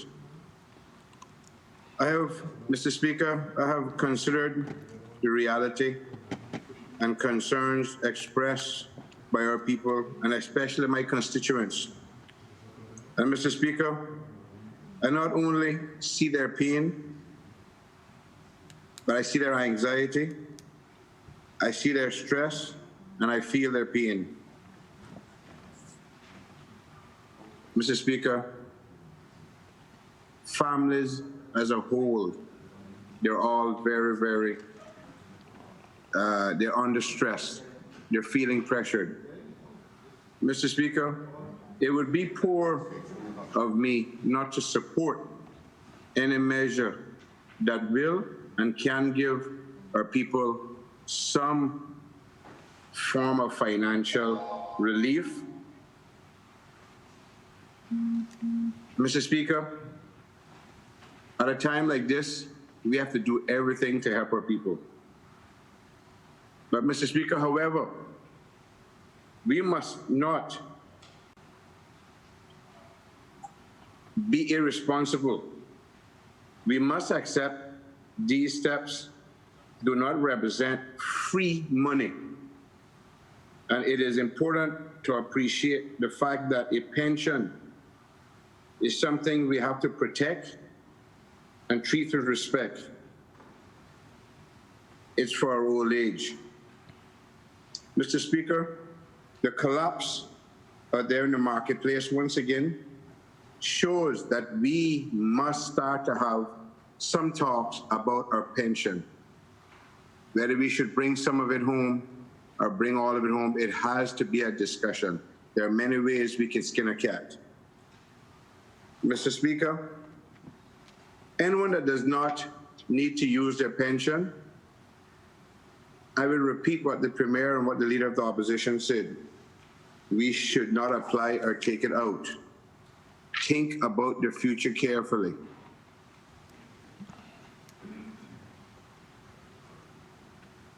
When you take out your pension, Mr. Speaker, and you don't have to, you never know what later on the pressure you could put your family, and you're going to be putting the government of that day back into the position that we are in now. Mr. Speaker, now is the time for our country to understand what is the true position. We have heard of a $2 billion budget that we passed. Is the government in a position to use some of the surplus funds to assist people, families, community programs, retrain and help our people transition to new sectors and new job opportunities? Because like it was said earlier on, Mr. Speaker, this is the time for us to reshape our country. One thing is certain, command will change as a result of COVID-19, just as the rest of the world. Mr. Speaker, it makes no sense to talk about government surplus budgets and accounts unless those funds are directly used to help our Caymanian people at a time of a crisis like this. From my perspective, I see it as my job and responsibility as an elected representative of the people, because the right thing to do, and why I'm honored to be elected member in this honorable house. We have to do the right thing by our people. We must use our policy-making powers to positively impact the people that need our help the most. We cannot and we must not only focus on the select few and potentially give away concessions to help stimulate businesses. We must ensure that the right things are being done for our Caymanians, and that our Caymanians will get the opportunity to work and to provide for their families. It cannot be business as usual, Mr. Speaker. We must understand promises and decisions cannot be made in the dark. There must be transparency in every discussion at every level going forward. Every promise made or every concession granted is money and opportunity lost for our people. They must be the primary beneficiaries of our laws, policies, and anything that we do. They must be at the core of our final decisions. Mr. Speaker, we just heard the Leader of the Opposition speak about the importance of the port. Mr. Speaker, it is time for us to really and truly look at our farmers, whether it is crops, whether it is livestock. We have to take this very serious. What brought it home, Mr. Speaker, was when some of our stuff that we had paid for was held up in the US. If things get bad in the United States or worse, it is quite possible, Mr. Speaker, with the leadership that they have, they could say all ports are closed. Then we have to get our food from someplace else. We have to go and source it someplace else. Mr. Speaker, it is very, very important, and it's time for us to look about upgrading our farmers, helping the farmers, and let us see how much more we can do for ourselves. I am sure, Mr. Speaker, that if they are educated in the proper way, the same effect will happen, and it is already happening, that with the beef, where once you put Cayman beef on the shelf, it's the first thing out the store. A lot of people ask, is this locally grown? And I see it going out the store. We just have to get organized and make sure that our farmers are organized and support them where we can.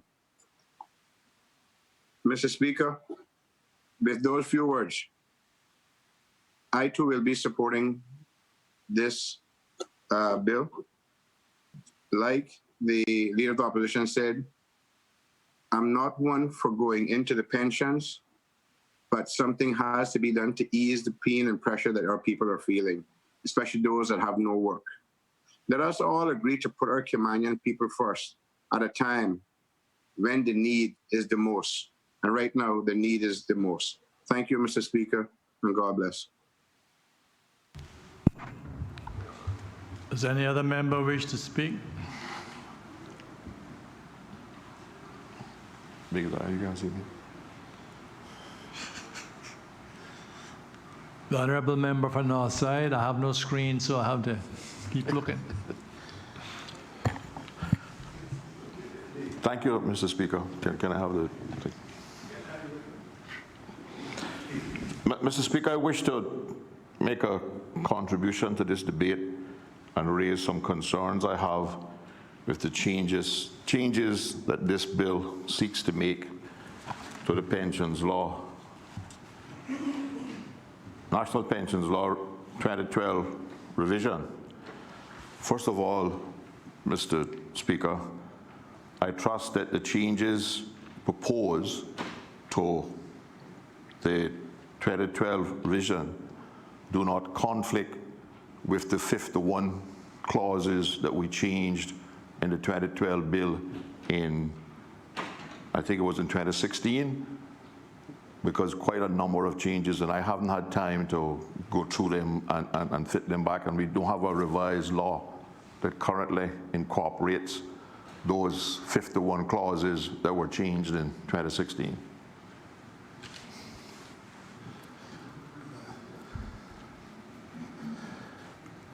Mr. Speaker, there are some sections of this bill that I support, such as the pension holiday. However, Mr. Speaker, there are sections of this bill that I know are counterproductive to the whole concept and purpose of pensions. I have always opposed persons having access to their individual pension plans to withdraw cash prior to retirement, thereby reducing the amount that they have accumulated in their pension account, from which their pension will come for their years of retirement. If we retire at 65, life expectancy is 80 plus, so we need to have funds to live at least 15 plus years on average. Most of the funds in the private pension schemes, because there's such a multiplicity of them, and almost every employer seems to have a different pension plan. So we have a situation where I know of Caymanians who, in the last 10 years, working in the private sector, now have accounts in 3 or 4 pension plans, 2 or 3 of which are dormant. So the cumulative amount that the working people have accumulated in their individual pension plans are not likely to pay anybody a livable pension during that 15 years. And even cumulatively, because of the administrative costs, because of the investor charges, because of the audited charges that the private sectors are using to make money for themselves on personal pension plan, oftentimes, and it'll be worse if we allow them to cash in the investments in the current worldwide economic state, people are going to have less than what they actually contributed. And Mr. Speaker, that's not speculation. I worked for a Big 4 accounting firm for 6 years, made the maximum contribution to a local pension plan that they were a member of. When I left that company, I was at retirement age. I went to draw down my retirement sum. At the time, that pension plan had in it some $3,000 less than what had actually contributed over the 6-year period. And I assumed that once I went in and said I'd like my pension, that they would have taken the money out at that value and put it in a CD to protect it, but they did not. So what happened? I got $12,000 for the first year, the second year, the third year. When I went back for the 4th payment, they had lost another $2,000 during that 4-year period. And it's done, it's finished, it's gone, pension is done, because it was one of these defined contribution plans that everybody, convinced everybody in the country was the best way to go when I was advocating for national pensions on the basis of a fully funded defined benefit plan in the 90s. And so people need to understand that you're only going to get what you put in, plus what your employer put in, and for the defined contribution plan. There's no lifetime benefit in a defined contribution plan.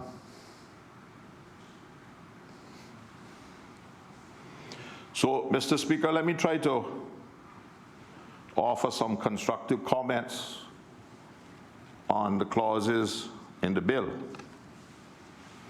First of all, Mr. Speaker, let me say that I fully support the use of pension funds to stem the economic damage to the current economy and to promote the economic recovery of the domestic economy that's going to be necessary.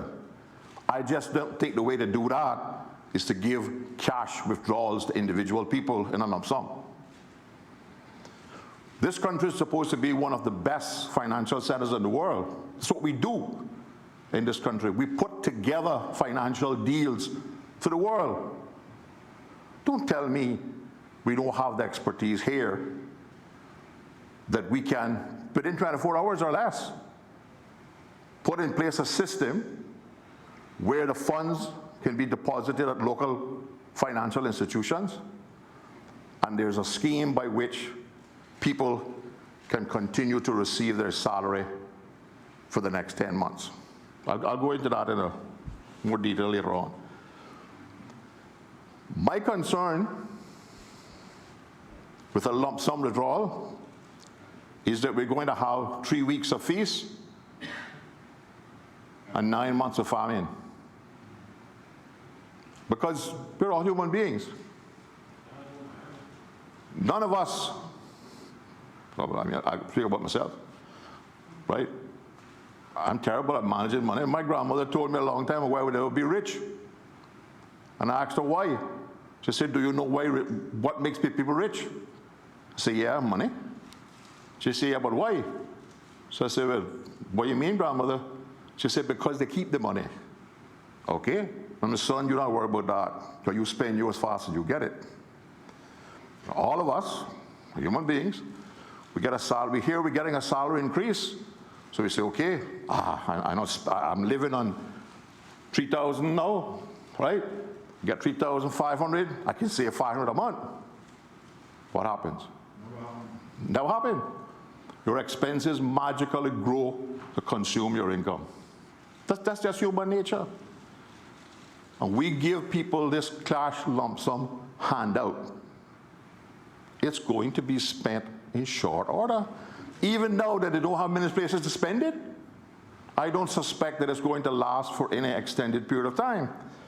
All of us agree. But I don't know, Cayman Davis having a flight Friday? And you know that money talks. And people will get on and we didn't know they were on until we hear them in Miami they won't come back. So, Mr. Speaker, as I said, my biggest concern is that we are proposing, I support the suspension of payments. In fact, I think it should be longer than 6 months. I don't really think that we're going to be in a position until the 31st of December. So I would have liked to see that to be 10 months, because 6 months from now is what? May, June, July, August, September, October. I think it's going to take a little longer than that to recover to the point where they can make those pensions.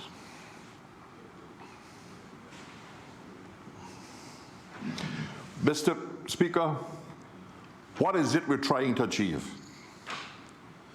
What the government, I believe, is trying to achieve is to make sure that all the people who got a salary in February and March can continue to receive that same salary until this is over. So what I would like to see is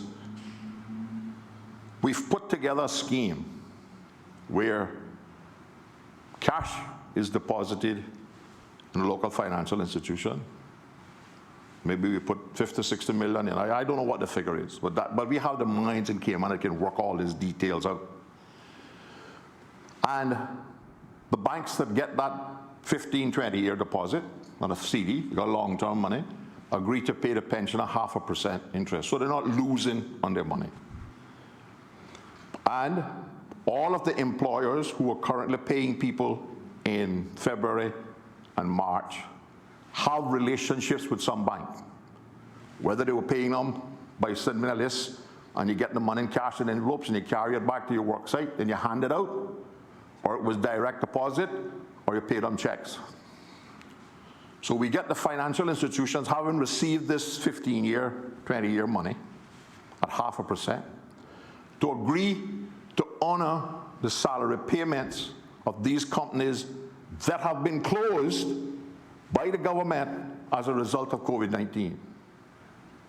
Those essential services and those companies that are still operating have no access to this, right?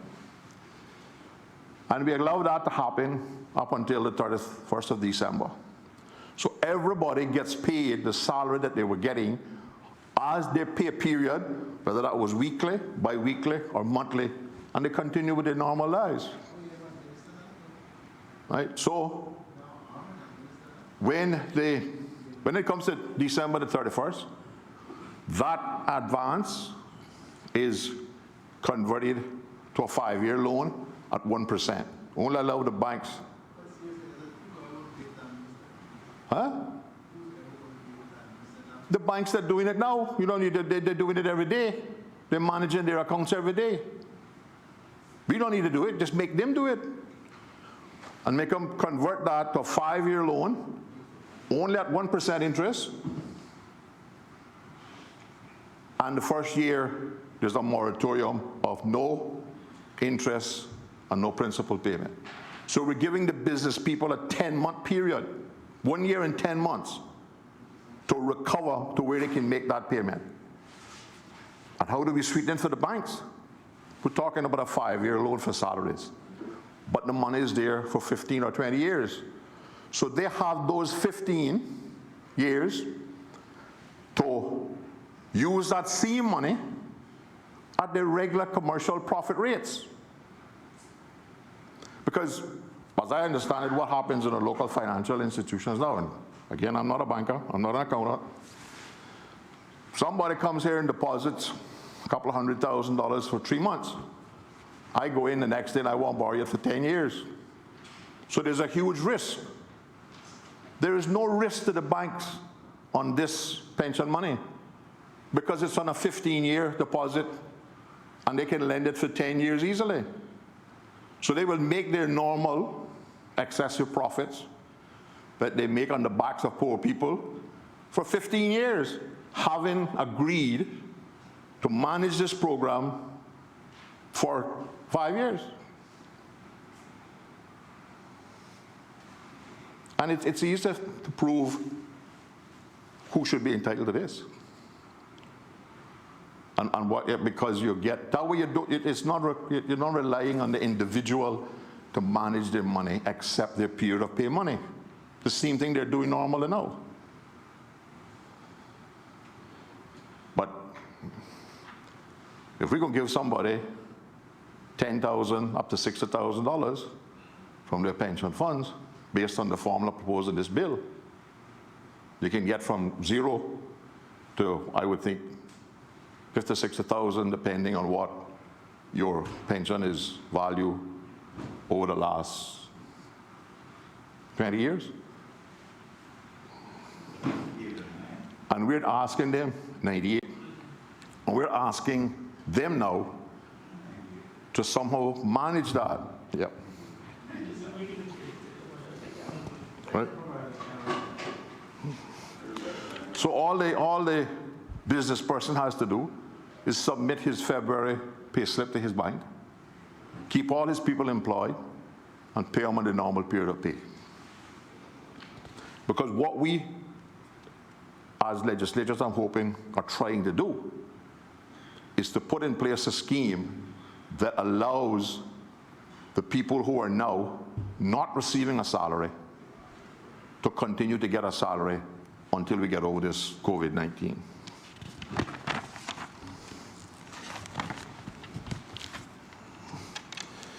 Now, again, Mr. Speaker, how did we come up with $10,000? Because what the people need for that period of time is to receive their amount of salary that they were getting before. That's what they were living off of.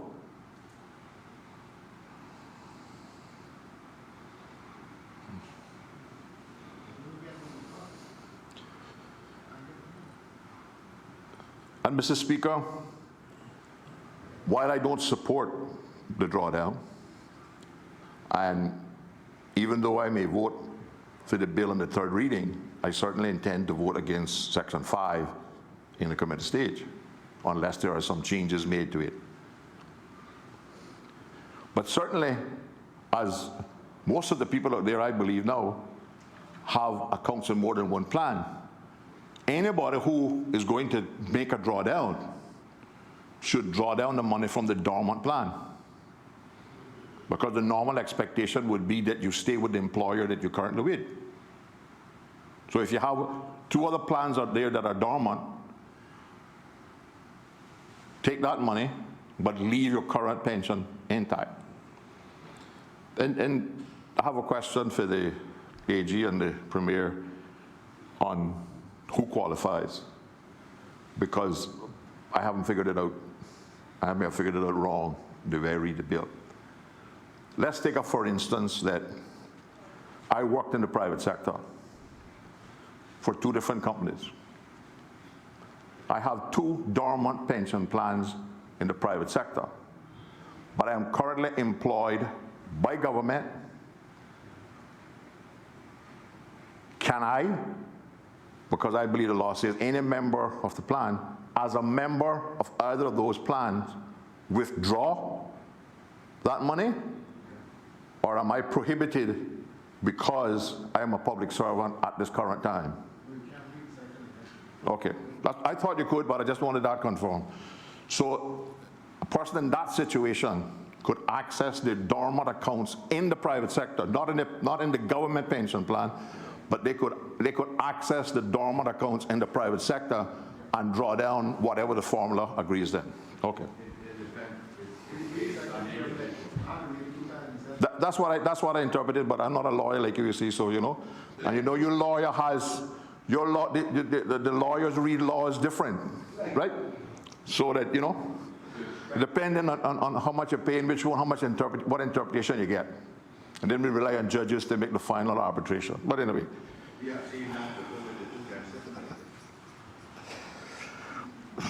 And one of my greatest concerns with the provisions of the bill, Mr. Speaker, as I said earlier, is that lump sum payment. And whether we can find a way to get once the amount is agreed on, to get the pension providers to pay it at some frequency other than just one lump sum. Mr. Speaker, I do accept that they can't. They don't have no problem collecting the various pensions and accounting for it every month. So they have the staff, they ain't collecting none now. So those same staff that were managing the collection effort of it can manage the dispensation of whatever the people are for the next several months. Because some of them are still getting paid anyway.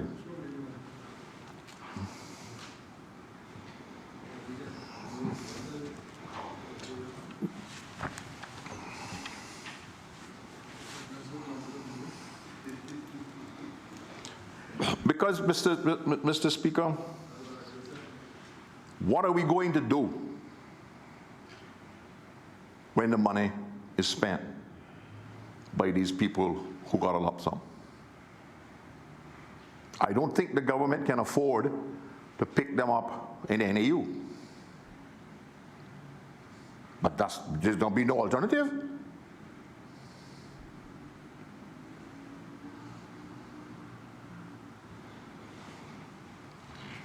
And if we can't tell the people how to spend the money once they get it, the only control option we have is to control the method by which they get it. and the periods and the amount they get each period in order to extend the weeks of feast and and retract the weeks of famine. And Mr. Speaker, the other thing that concerns me is, given the worldwide economic downturn in the last 2 months, I think the government should try to find a way to put in this bill that these private pension funds that have been extracting their fees and profits for the last 20 years should not now be allowed to cash in investments where people can lose 15, 20, 30% of the value. They should have to go to their banking institution and use those as collateral to get the cash to pay the Caymanians who need the withdrawal. And when the economy goes back up, as it will, this too will pass, eventually it will pass, and the worldwide economies will recover. We don't have a crystal ball to say it's going to happen by September or November or December or next year. When the economy comes back up to a more reasonable level, then they can cash in the investments and pay off the loan facility that they got. But we shouldn't allow the pensioners to get beat up twice. Reduce the value of their pension in the long haul, but also reduce the value of the investments now because we cashed it in at this low point.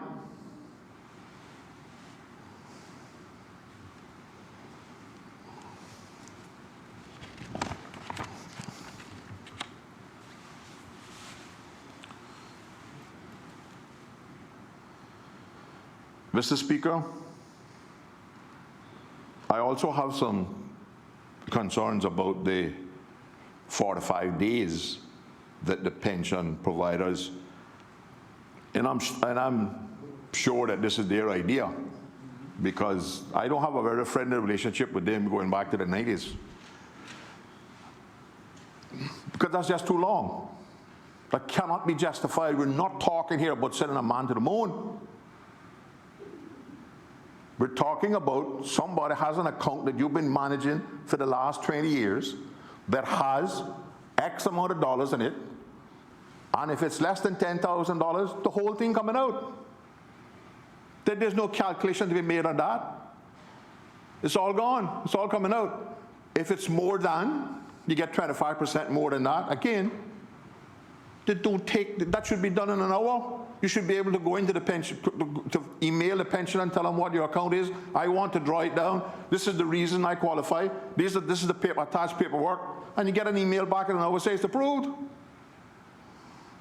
We're giving them 7 days, 14 days, 21 days, and a maximum payout of 45 days. If people really need this today, who's picking up the slack between now and the 45 days when they get paid? Because if you give them 45 days, they can take 45 days. We should change that to maximum 21. In fact, if it was me, I would change it to 14. And make it an offense against the administrator if you don't pay it on time. Because again, we have lots of Caymanians who are not working, who can help them do this from their home and evaluate these applications and get them approved.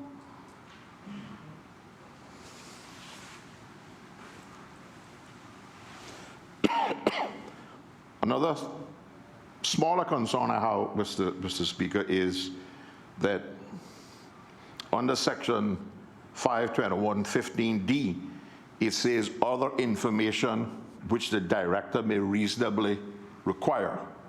Those kind of caveat things always worry me.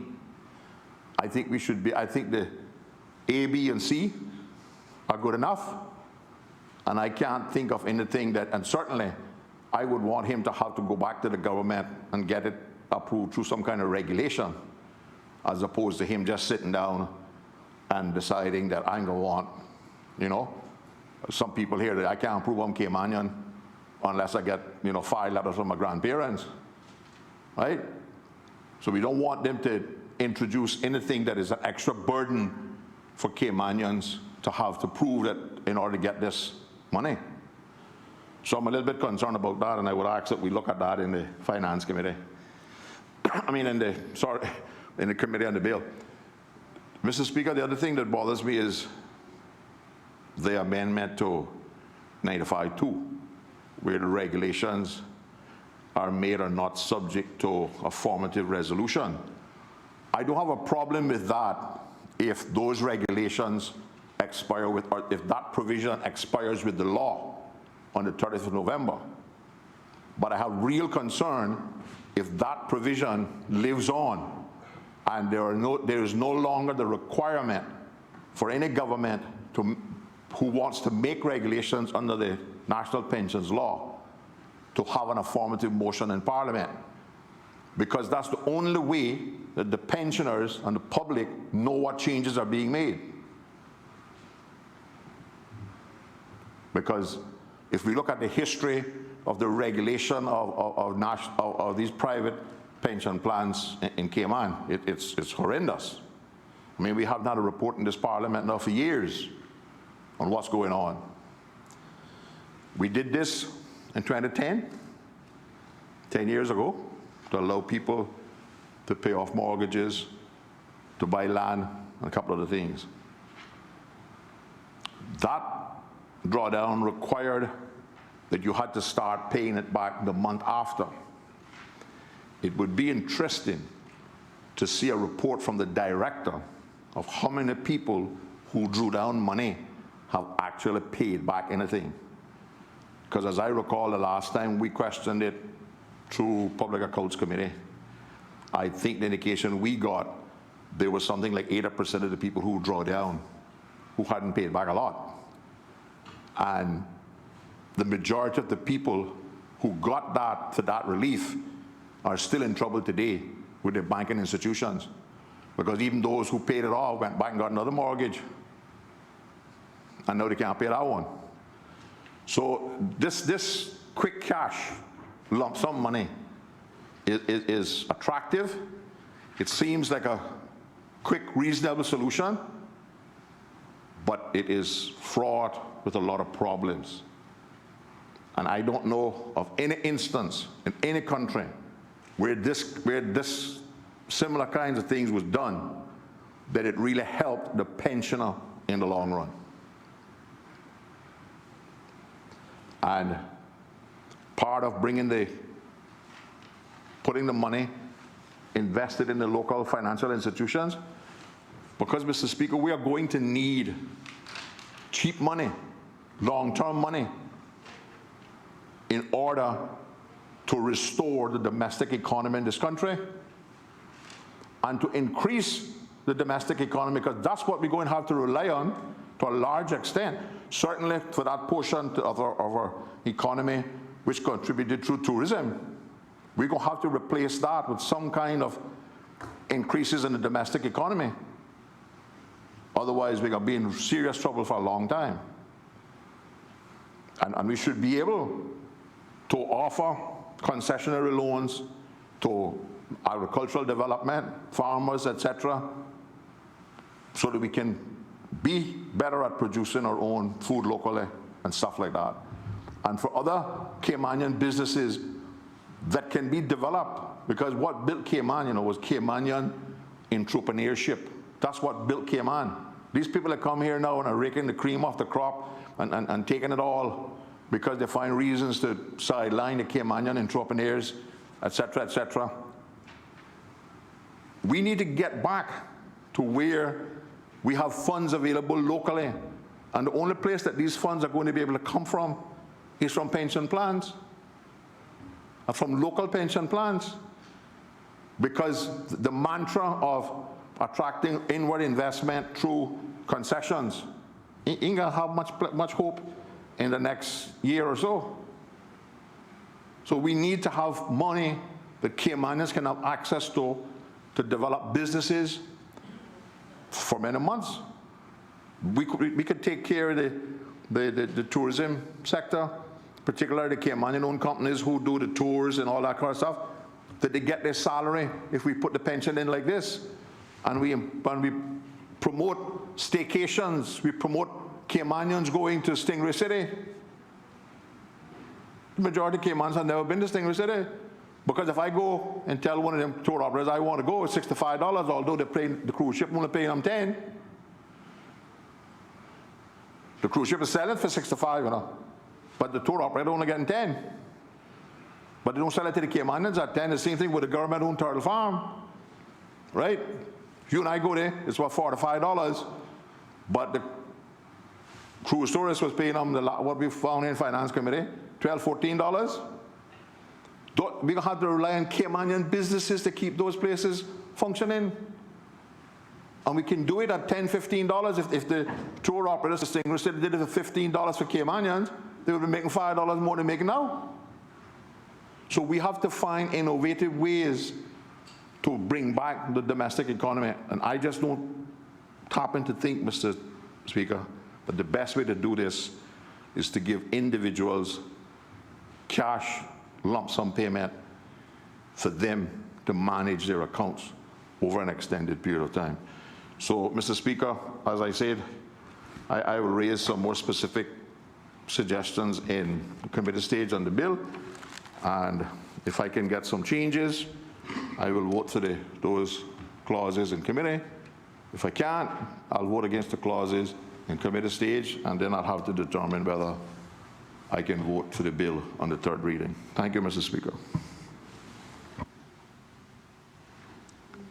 Does any other member wish to speak? Honourable Member for Newlands.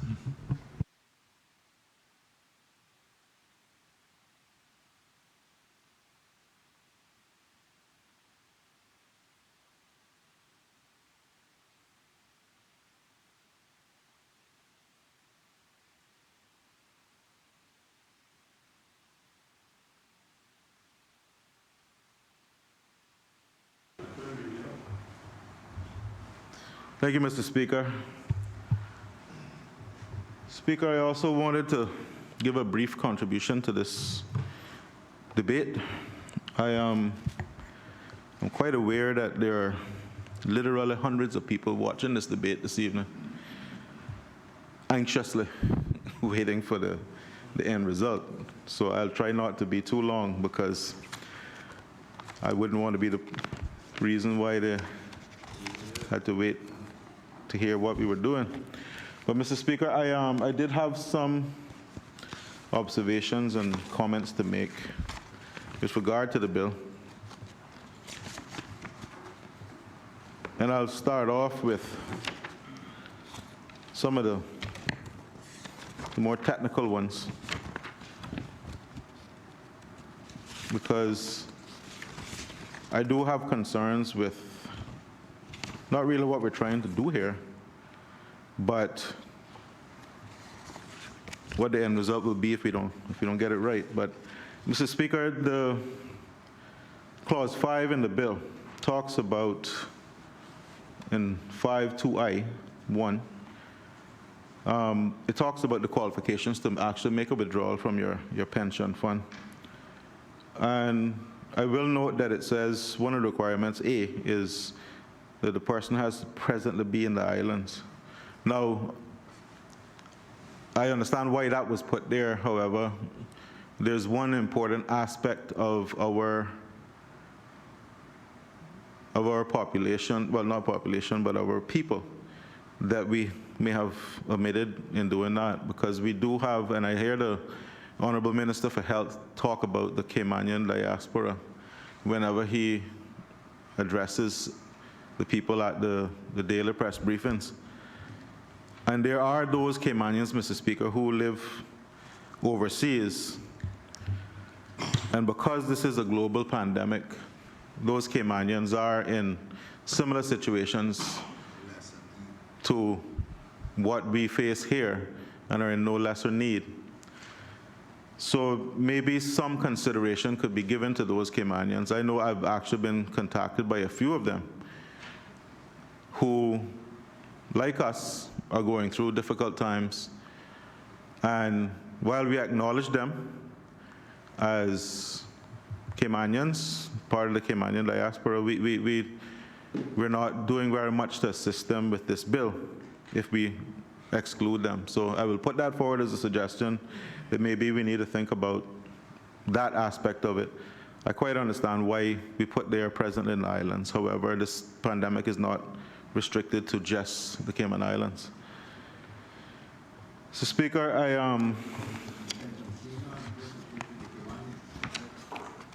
well, we could say Caymanians, not resident, but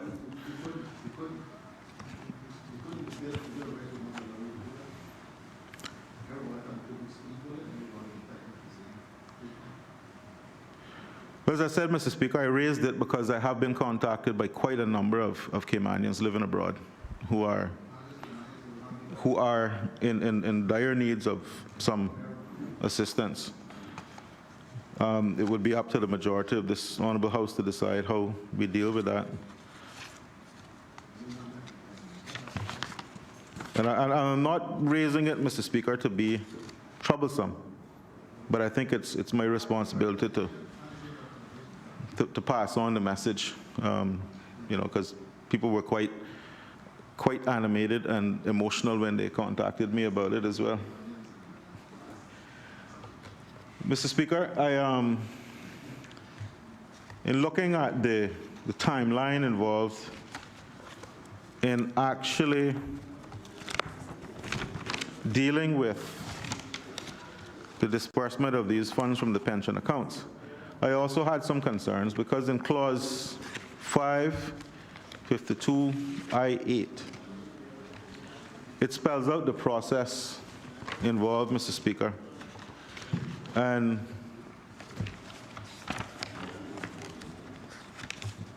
my main concern is the length of time it will take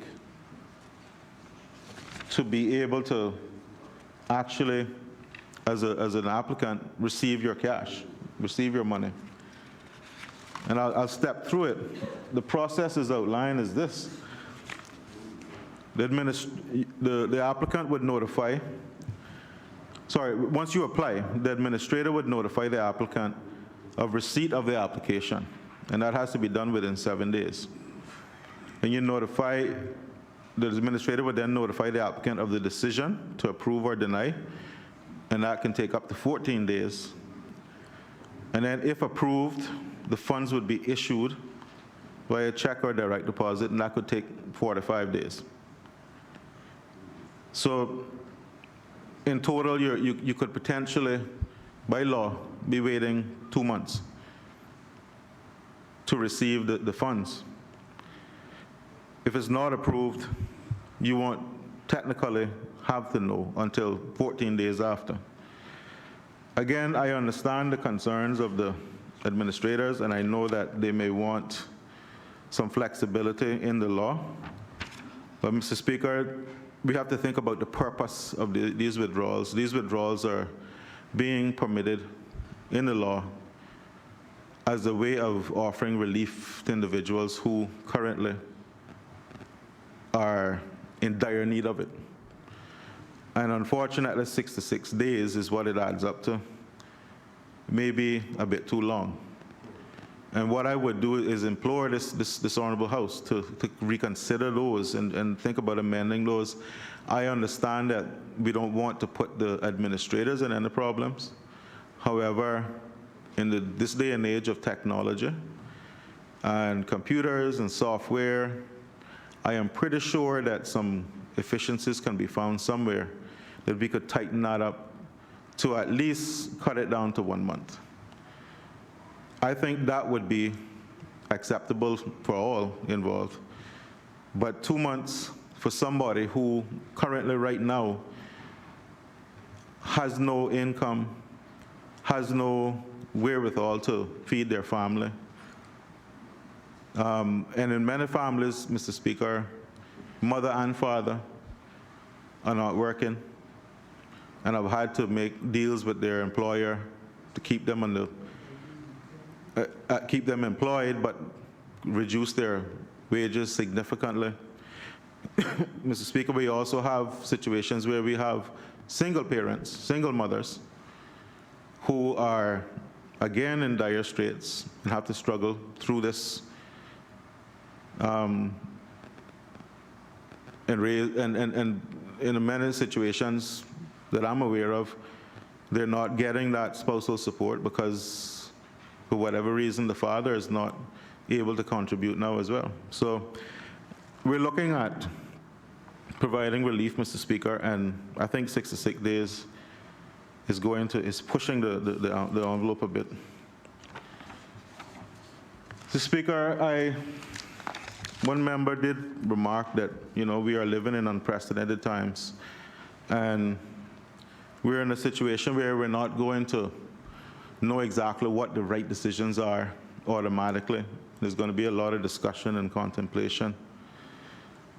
And we've had to adjust significantly. Just using today as an example, Mr. Speaker, this is the first ever virtually attended meeting or session of this Honorable House. And we made that change yesterday. So, I fully understand that there are variables being thrown at us that we just have to deal with, and we don't have the luxury of time. Mr. Speaker, I've heard many people refer to this pandemic as dealing with an invisible threat. When we went through Hurricane Ivan, it was visible, it was tangible. You could see it, you could see the effect and so forth. With this, it's like chasing a ghost. And there's so many theories on, how to track down that ghost and capture it and stop it. As the Premier said, yeah, it's like a ghost is chasing us, yeah. But it's extremely difficult. And you can imagine, Mr. Speaker, we have the luxury of, having access to information, having access to the experts, being on the front line, so to speak. But those at home waiting for the outcome of this and waiting on the outcome of our actions, there's a lot of anxiety, a lot of stress, a lot of mental anxiety. I even know people who tell me they're now suffering from insomnia and things like that because stress. And it's an invisible threat, but it's there. Mr. Speaker, you yourself have now had to do something extraordinary and take the chair so that we can get through these changes today. But Mr. Speaker, and I want to thank you for doing that because you are even putting yourself at risk being here. So, there's a great sacrifice that you have made. But we have to, Mr. Speaker, think about what the future holds. And I want to illustrate this because a lot of people may not have a grasp on it yet, but we have a situation where initially all the economic experts thought that the curve that represents this pandemic, the economic fallout, would be a V, where you would have a period of rapid decline and then a period of rapid incline or increase. And then we would be back out whenever that happens, and life could go on and the economy could restart. But it's being described now as a W, which is a double decline. So we're going to go into a situation, Mr. Speaker, where you have a rapid decline, a rapid increase, and some experts are saying another decline due to a second outbreak or worsening conditions, and then another increase. So we have to look at how this is going to affect the pockets of those people that we have a responsibility to look out for. We have to be able to arm them to fend for themselves. And, I got several text messages from concerned individuals who said that what we're doing here, Mr. Speaker, is raiding the pension funds, and it was irresponsible, and it is ruining the lives of future generations, and we are taking advantage of poor people because when those poor people get up in age and have no pension to fall back on, it is them that's going to suffer. Mr. Speaker, I agree with the long-term effect of this withdrawal, or permitting these withdrawals. But at a time when people are desperate to take care of their children, take care of their families, when members of this honorable House every single day are going into our own pockets to help people. And Mr. Speaker, I know we've all had similar experiences. I'm not talking about just registered voters in my constituency. I'm talking about countrywide. I'm talking about expatriates, not just Caymanians. When you see that level of depression hit this country, we have to act now. And while we can't just abandon all sense of reason and so forth and just respond, react, we know that this is a way out of this situation. And the longer term, we will have to find other solutions to deal with the fallout from this. Mr. Speaker, we need, and I think the Leader of the Opposition talked about it, we need a short-term fix and we need a longer-term view on this. Right now, people need to feed their families. Right now, we have families living at home who are proud Caymanians, proud people, but they're hurting. And it's difficult for them to even come to us and ask for help. And faced with the thought that those people have money sitting in a pension account and they could use some of that, then we don't have much choice, do we? We're going to have to do this. It's either that or the government suddenly find a lot of money to support these families. That sounds, Mr. Speaker, like a good plan if the government had the money. But I can tell you this, and I'm not sitting on that side, so it's unofficial information. However, it is my opinion that when we look back at the government's surplus and re-examine the figures that went, the forecast that went into calculating that surplus, we're going to find that there's not much of a surplus. Amen. So we have to be creative right now. We have to be prepared, Mr. Speaker, to do what is necessary to help our people. I am perfectly fine with being blamed right now for the longer term because I'm not of a mind to just do this and walk away. I don't think any of us are. I think we are all committed, and I'll talk about that a little bit later on, to finding longer term solutions to offset some of the negative. Mr. Speaker, there are technology challenges in homes I'm aware of. I have actually been involved in an initiative trying to help the Education Department of Education Services, to find out how many children don't have access to technology. Because with schools closed, with teachers desperately trying to teach, using things like WhatsApp to send out assignments, WhatsApp groups, so on, and organize their classes. And then I'm finding that parents are not able to let their children participate because there's one laptop or maybe none in the house, and you have parents at home working, trying to use the laptop to work. You have multiple children. I've actually, Mr. Speaker, started an initiative where I am helping gather those numbers. And I know we're already around the 600 mark. So there's a huge need in this community for technology to help those families that need it right now. And that's one of the appeals I want to make.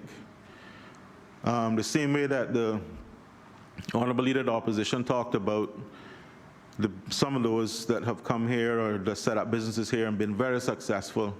You know, if you want to step up, this is one way you can step up. Contribute to that effort, because we're going to need the technology. And I'm not talking about anything hugely expensive. I have managed to procure a few laptops to give to some families that I know are in desperate need of them, $360 a laptop. However, my means are limited, very limited, and I can only do what I can afford.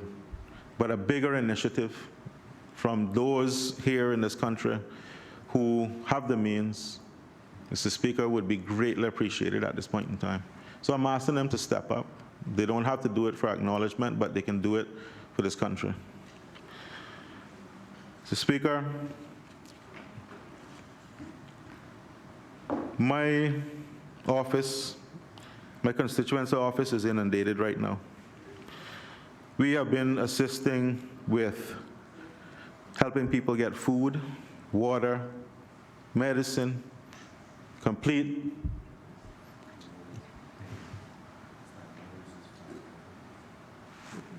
sorry, Mr. Speaker.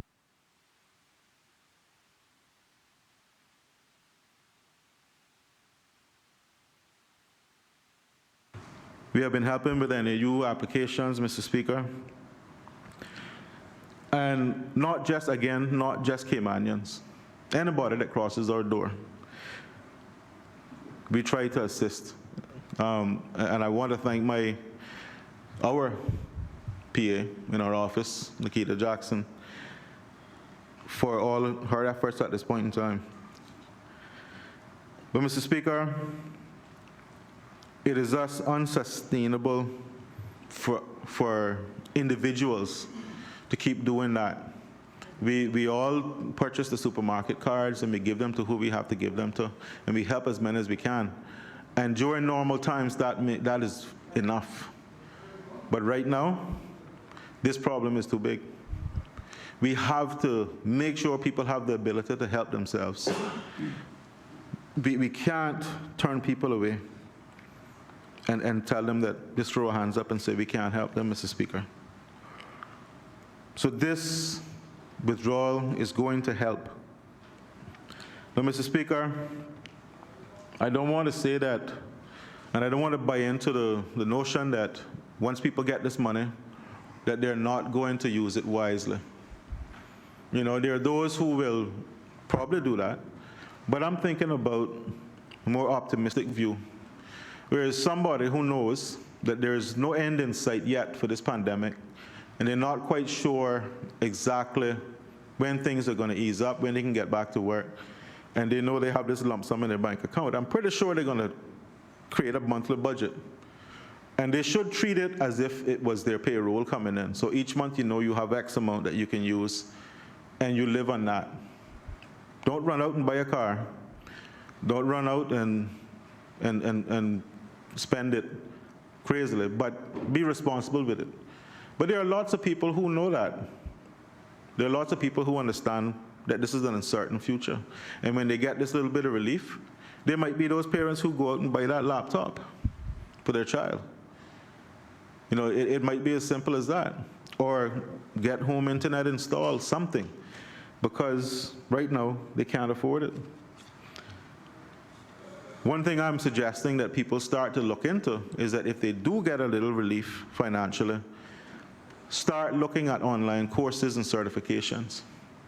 Start preparing yourself for this new world that's ahead of us just a few short months from now, because it's going to be drastically different. It's not going to be the same world. It's going to be very much different, and skills that are required in that world are going to be different than what are required today. So start upskilling, start learning something new, get certified, get educated, and get prepared. Mr. Speaker, there are some people who will go out and start a new business. Again, that mightn't be the fundamental reason why we're doing this, but some people will do it. Let's be realistic. That, again, could be good for the economy. We want businesses. We want jobs. Some may find another way to invest the money. There's some smart investors around who know how to make money. When they get their hands on this cash, they may do that. You never know. There's some who are just fed up, Mr. Speaker, with the years of losses in value of their pension account and have decided maybe I can do a better job at managing it. So there are various reasons why. But I really don't subscribe to the notion that we're all a country of bad, poor money managers. I think that there are so many now among us who have been educated and who can help each other and guide each other. I think that we will see some positive out of this. Mr. Speaker, just to put it in perspective, our payroll value in this country, if you talk about dollars, is over $1 billion. And we're not quite sure how much of that has been lost just yet. But it is impossible for this government and the government and administration to replace that. There's no way we could turn to the government and say, you have to give all these people money to live. This government doesn't have $1 billion to do that. So we have to find ways to replace some of that income for the short term, even though it's not legitimate wages and salaries. As I said, Mr. Speaker, when we revalue government's budget projections, we know things are not going to look that great financially. Speaker, another thing that I want to touch on is the insurers, and I'm very concerned because, and I'm glad that we're making changes to the labor law to allow people to stay employed, because I did have this lingering concern that when people lose their jobs and then lose their health cover, that we were going to be opening ourselves up to even more liability, because I know that the government doesn't turn people away, sick people away. So eventually the government is going to have to pick up that bill. At the very least, this will allow people to continue their insurance coverage. I know one company, and the businessman told me that his monthly, for his business, his monthly insurance premiums come up to just under $2,000. And he just needed to find a way to keep that going so that he could keep his employees insured. And he's doing that to his own detriment. He's doing that, out of his pocket. This will help him, people like him, to take care of their employees, because they value them and they don't want them to feel as if they're not valued and they're not appreciated. But right now, the financial constraints are making it hard to treat your employees good. So people can use this money for things like that as well, Mr. Speaker. So, Speaker, talking about the longer term, I really do want to encourage some innovative thinking, as all the speakers before me have discussed. I want to see a longer term plan that is going to address all the deficiencies and weaknesses that this pandemic has exposed. We have seen already, to some extent, where the technology infrastructure needs to improve. We have to focus on that now. We have to ensure that the next time we have to lock down and stay at home, the process for students especially is as simple as picking up your laptop, going home, and opening it and turning it on. Because I really don't want to see students sitting idle for 2, 3, 4 months on end with their brains not being used and their brains not getting their daily exercise, because that is dangerous. And it is dangerous for their mental well-being, Mr. Speaker.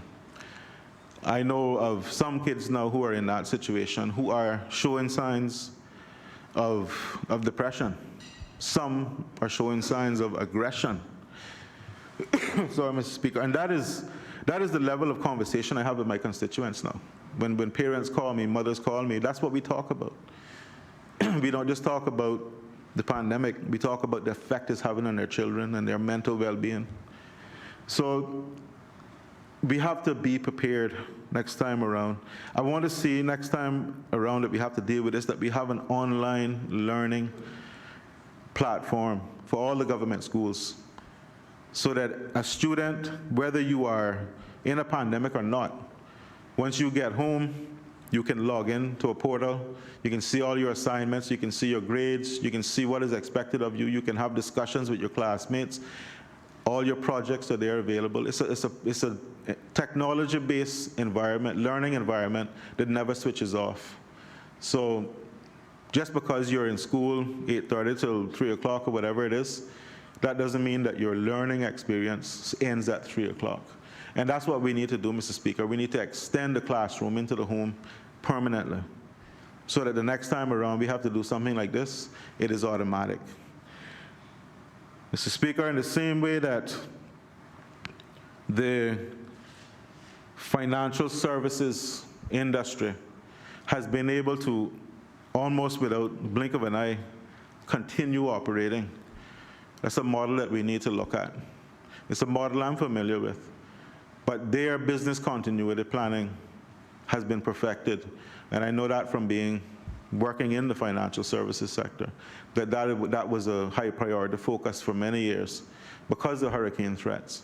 So we can learn from that, and we can pull that expertise in and apply that to just about every industry that doesn't require a physical presence, like food service and so on. But we can apply those lessons to most businesses now and ensure that they can continue to operate with very little disruption. But we have to make those changes now, and we have to make sure we look at legislation, Mr. Speaker, to see if we need to make those improvements in legislation to make it easier, then we do it. I know that all the members, Mr. Speaker, have talked about what we need to do to improve the local economy and make it more resilient. We need diversification. One member talked about agriculture. I mentioned briefly to the Minister for Commerce about e-commerce and finding new industries, light manufacturing, whatever it may be, so that we can, next time around, we are more resilient and dependent on ourselves. Just thinking about where food comes from nowadays is stressful. So if we can produce more locally, that's the better for us. Fishing, there's been a lot of people, Mr. Speaker, who are up in arms right now because they can't go fishing. That's our way of life, that's our tradition, our culture. So I can understand why they are upset. But let's look at ways to develop our fishing industry. Let's get those guys who are out there now who would go out and fish and go around and sell the fish, which is risky now. Let's make sure they're set up so that they're business people, they're entrepreneurs, and they can make a living off of what we have traditionally done. That way, next time around that we have a situation, we don't have to lock them down. They can operate, and they can actually feed us. Mr. Speaker, I could go on, but as I said, I'm aware that there are hundreds of people watching this debate tonight. And I'm pretty sure some of them are asking me to hurry up and sit down now. So I'm going to soon sit down, but I will comply. But, we need to bear in mind that W I talked about, it's a great, serious possibility that we're going to get hit twice and that our economy is going to get hit twice. So I'm urging everyone to bear that in mind when they do get their pension withdrawals, that you need to save some for a rainy day, and that rainy day might be right around the corner. Speaker, going forward, every one of us is going to get up here tonight and talk about great ideas for recovering, for moving forward. The one thing I have noticed with this legislature and this administration and this opposition, Mr. Speaker, is that when we get together and work together, we do great things. We have yesterday changed our standing orders so that members can join us virtually today. The Minister for Commerce is instructing me to come back across there to work with him, Mr. Speaker, but I wasn't quite going there. But, Mr. Speaker, we changed the standing orders. We made a change that is historic, has never been done before in this country.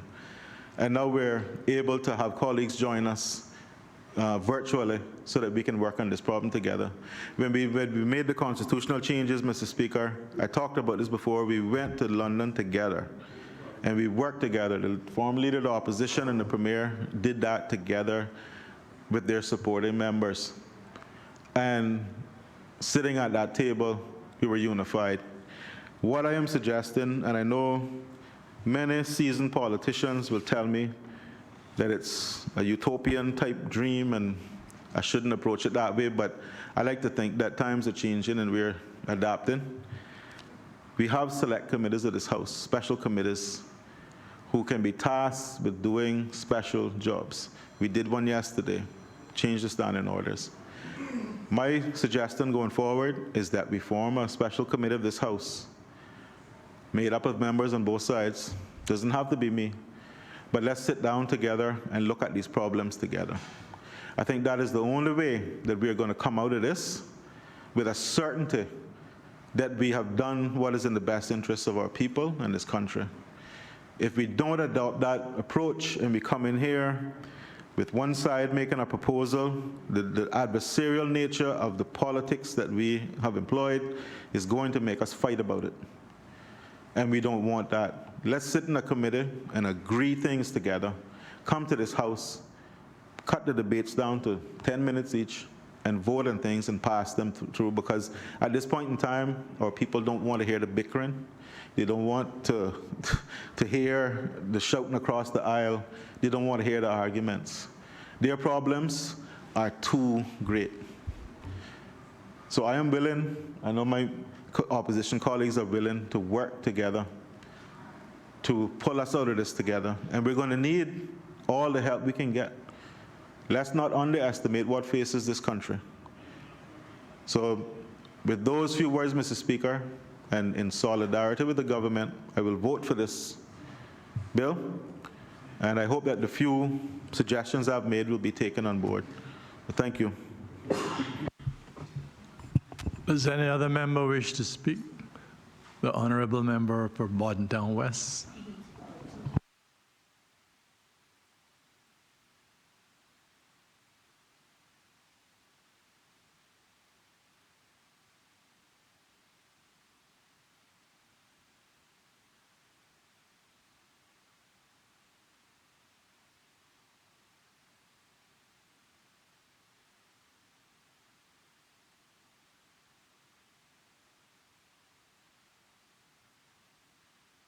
Honourable member from Bodna, how long are you going to be approximately? I understand some food is here.